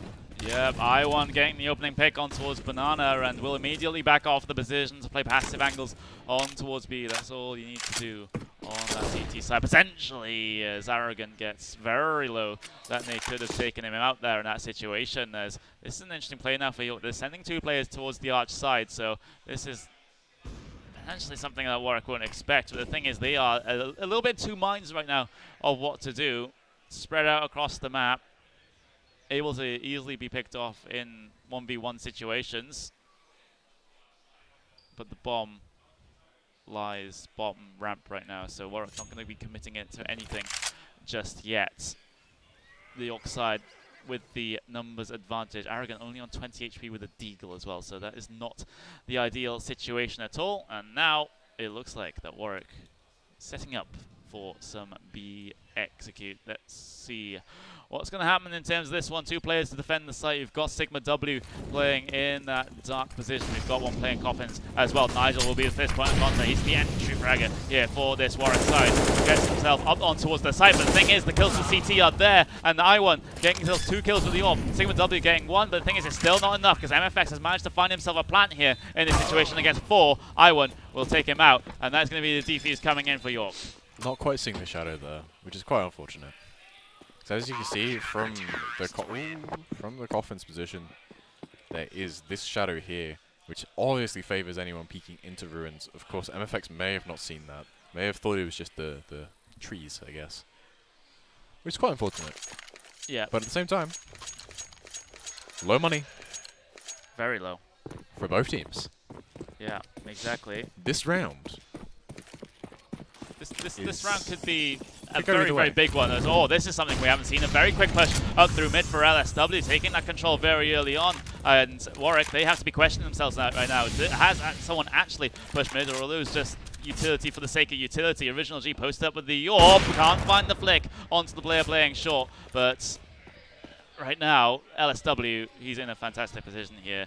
If he's able to find couple of frags here, that would be fantastic. But FaZe manages to find him first as he pushes up through second mid, and able to get the numbers advantage in favor of the Warwick side. Bomb is still T-spawn though for this Warwick side, so they can't really commit to anything right now. Once again, they've been really favoring leaving the bomb there and going back to collect it once they do make a firm decision on what they want to do. That Molotov is for the sword precision and actually will burn I1 back just a little bit, forces him back on towards the site. But the thing is, the Stretchy boys, they've got themselves a good bit of top mid control right now. Original G looking for the aggressive peek up towards short, simply not going to come right now. But the thing is, they might even decide to back off this. We can see the bomb has actually gone towards Banana, and there's only one player of Mat 1 that's going to be defending this site from the CT position, which can be very easily smoked off as well. So that's going to be a situation. You see the wrap as well from the arch side. So there we go. Mat 1's going to be pincered in here. You can only find 1 kill,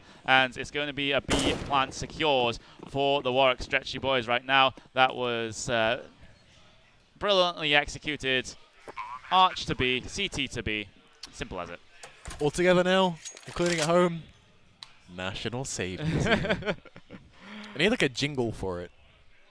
We do need like a soundboard Yeah. of some sort just to press that. it. But yeah, I mean, again, it's not like we're just doing this just for the sake of jokes. It's the reasonable decision. You gotta lighten the mood a little bit. I mean, Yeah. York lost the first map 16-6. This is a much more competitive game. Yeah, it is, and we might even be seeing OT Inferno, but Yeah. Or is this? Will this be the the map? 16-12. Will this be the map that brings York back into it, or is this just the last death throes of a team in decline? Is it all downhill here? Gotta remember, okay, at one point, yeah, the frags. Oh, there's a huge disparity in frags, but you gotta remember, at one point, this game was 8-1. Yeah. The way of York. Yeah, Yeah. and now it's 12-12. Yeah, Okay. exactly. We are being told there is a potential game crash, unfortunately. So we are taking a technical pause. Connor, what are your thoughts on the game currently? Oh, it's a case of Warwick not giving up right now. When they went 8-1 down, I didn't feel like there was any sense of them giving up on the game at all.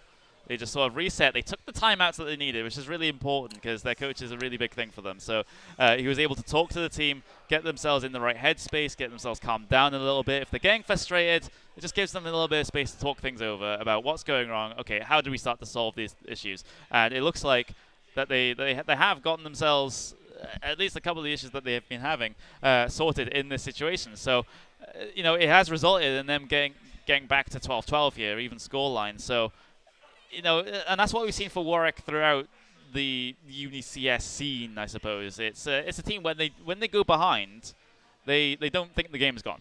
They always look to get themselves back in. They always play to the best of their ability and don't just throw the entire rest of the game, which is what some teams do fall foul to once they get frustrated, tilted, whatever you want to call it. They just do stupid mistakes and give up. But Warwick, they're not like that. Yeah, and I think that was the point we were making before. It's just Warwick are a different breed compared to other normal UniCS teams. Which is definitely something that I feel like a lot of UniCS teams need to learn from, is Warwick's example of just the constant commitment, just a good mindset they have consistently. Yeah, exactly. Fantastic mindset. We'll get ourselves back into the game shortly, as we do have a client issue with one of the players that we will be getting sorted in the not too distant future. But this is looking like it may just potentially be looking towards maybe overtime, maybe not. The rounds have been going either way, but the thing is, York just simply haven't really been able to string them together in the second half. They've been getting the odd round here and there. Financial investments. Yes, much wiser financial investments needed. If we pull up the scoreboard once again, we can see that York, they haven't won multiple rounds in a row in this second half at all. They've just got the round number 20 and round number 23 as well. Just single rounds here and there, and then they instantly get reset. The big thing about the CT side sometimes is that you do have to have that momentum, otherwise you're just going to be trying to take out loans to the bank because your coffers are run dry. Pulling a full grease. Right. Look at this util damage as well. See, like, National Railway Museum aren't quite doing as well as York in terms of util department. But I feel like in this second half, York is 100% coming to their own in terms of util damage. Like, their nade control and banana's great. York's kind of lacking. Yeah. Definitely feel like if they want a chance of winning this game and not getting 2-0'd by the absolute colossal titan that is Warwick, I just feel like they have to be used to Colossal Titan. Trust me, dude. It's a thing. It works. It's a thing, is it? Well, because colossal is like a size, and then a titan is a mythical being that's absolutely giant. It feels like an insurmountable mountain to be able to try and conquer Warwick. They're drawing right now. We can't just say. But you got to think of the rounds that they are winning. There you go, Mason. They finding the first frag there onto LSW, trying to take an early peek into apps. Arrogant holding the boiler angle, seeing if he can find anything. I like this off angle. Playing a lot higher up means that they have to elevate their crosshair to come and shoot you. But at the same time, it means you're a lot more visible. Yeah, it really does. It's a high risk, potentially high reward plays that you'll actually drop off for that one and decide to go elsewhere, backing off through short as. Again, Warwick looking towards Banana to try and get some benefit. Oh, the shoulder peek to trigger discipline as well from Original G. Gains the information that one player is playing CT as he'll try to creep out without any utility being used so far here. Matt One will smoke them off, so that becomes a little bit less of an issue that the CTs just have to be worried about right now. But here comes the hit up through mid. Arrogant can't find the frag on towards Fades and immediately Fades backs off for this one as Matt One, a little bit confused about where to go in terms of his rotate right now. He'll sit behind the smoke. He'll decide to have a little bit of a look, but Original G not quite there yet. He is now, but if Warwick wait another couple seconds, they have a B-side themselves. The timing was there. I1 finding MFX. That's going to be the lurker, but the thing is, Sigma W, who's the only one to try and defend this B-side. That's a shot from Original G. Brings him down to 10 HP. Fades on 3 as well. That's very, very low. And 16-12, by the way. Yeah, you might just be right at this point. Yeah. I realized that my initial prediction was completely wrong. Okay, right. Let's just look at this sort of in a more analytical way right now. York, Low money. what do they need? Like, what would you like to see from them right now? I'd like to see some apps aggression. They're giving up apps, but when they tried it this round, they kind of fell down, and Matt won just giving himself to Mason. I don't know. I feel like I want to see more banana control. I want to see 3 people early B, take that banana control, push down deep, have 2 people play deep in banana. Then you can stick 3 on A and not have to worry about B at all. I want to see another mid push from LSW. Because that was the sort of play that I was thinking, yeah, they're still chasing this game. They're still, they're still innovate. actively, trying to chase this game. And just like, you can't win this game just by running defaults every round on the CT side. That's just not going to happen right now. As Original G looking for the early pick up towards Banana. I1, though, very aggressive with the AWP in towards the apartments, instantly backing off of that as nearly 4 towards A right now for the Orc side. Instead, right now, we will see Matt 1 again head himself towards the B side of the map. Sigma W only with P250 to his name, so I'm liking how they're avoiding the AWP like the plague. yeah, they are. Because they know that York's low on money. So why would you push into the one gun you know they've saved? You know, at best they probably have SMG armor. At worst they have USBs. Sort of a middle ground is upgraded pistols.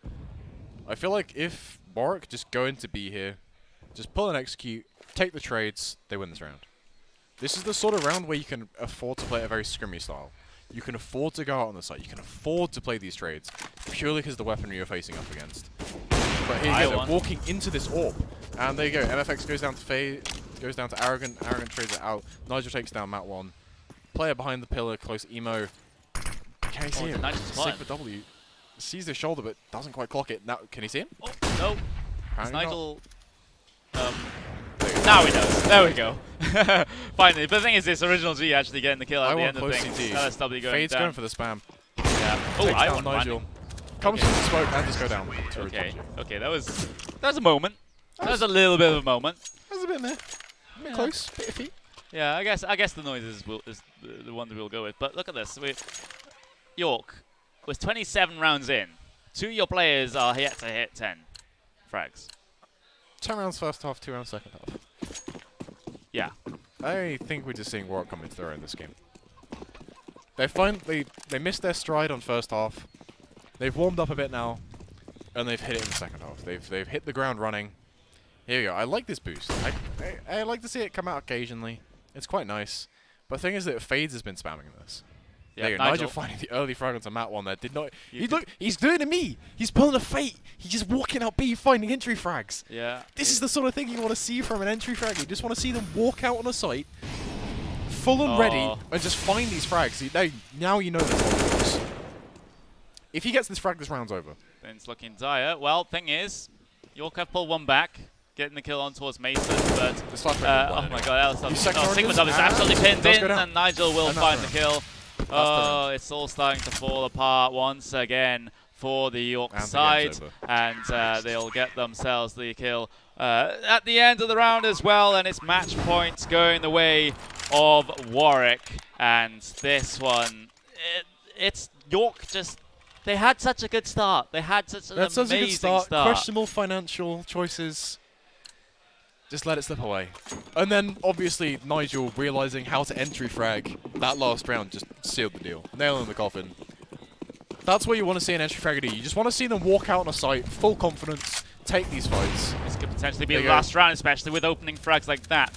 From Original G onto Sigma W. Still 3 players playing the top of Banana right now. LSW will get forced off the angle because the Molotov can't help his teammates in this situation. Matt 1 finds the kill on towards MFX, tosses the MP5 back, gets the AK instead. Fade's getting the kill on towards I1, on towards A right now. It's only 3 players alive right now for the York side, and they've rotated 2 players already off of B. Nigel finding the kill on towards Matt 1 now, and now LSW and Arrogant are left questioning about where these Warwick players actually are, which site they're going to go to. They'll actually split up in this situation, playing 1 on each site. LSW, he's not going to have any presence here. You'll have the smoke come into his face, but the thing is, oh, there we go. There's the kill on towards Arrogant. LSW in a 1 versus 4 now to keep the National Railway Museum, the University of York, in this grand final. He's jumping around with the CZ without a care in the world. He can't find that kill, and Mason manages to Warwick get it. have won their second championship in the past week. Second championship in the year. It's going to be the first NSE CSGO championship going the way of the Warwick Stretchy boys right now. Absolutely fantastic performance. 2-0 in the best of 3, not dropping a map at all. The only map they dropped in the entire competition was in the early rounds in the championship bracket. But again, just an absolutely fantastic performance from Warwick. It's what we're used to see. It's what we're used to seeing from them right now. And once we see another team get an advantage, they just simply don't give up, and they play the basics oh so well, as they always have done, and they're able to just grind out rounds. Yeah, it's just a case of a good recovery, poor financial choices. It's just, they just stabilized. Yeah, and they really did. did. I call it, or did I call it? 16-12. Yeah, you did. You got the prediction right at the end there, did Fate, but that is going to be the end of our scheduling here on the NSC for today. Yeah, it's been a pleasure. We've got some more competitions going on tomorrow, so that one's going to be a fantastic. So keep posted on the NSC Twitter, for example, for any other events that may be happening at the Alt Gaming Lounge, and of course across the year as well. But I've been Raptros. Joining me in the casting booth will be Fate. That's going to be all that we have time for here today, and goodbye.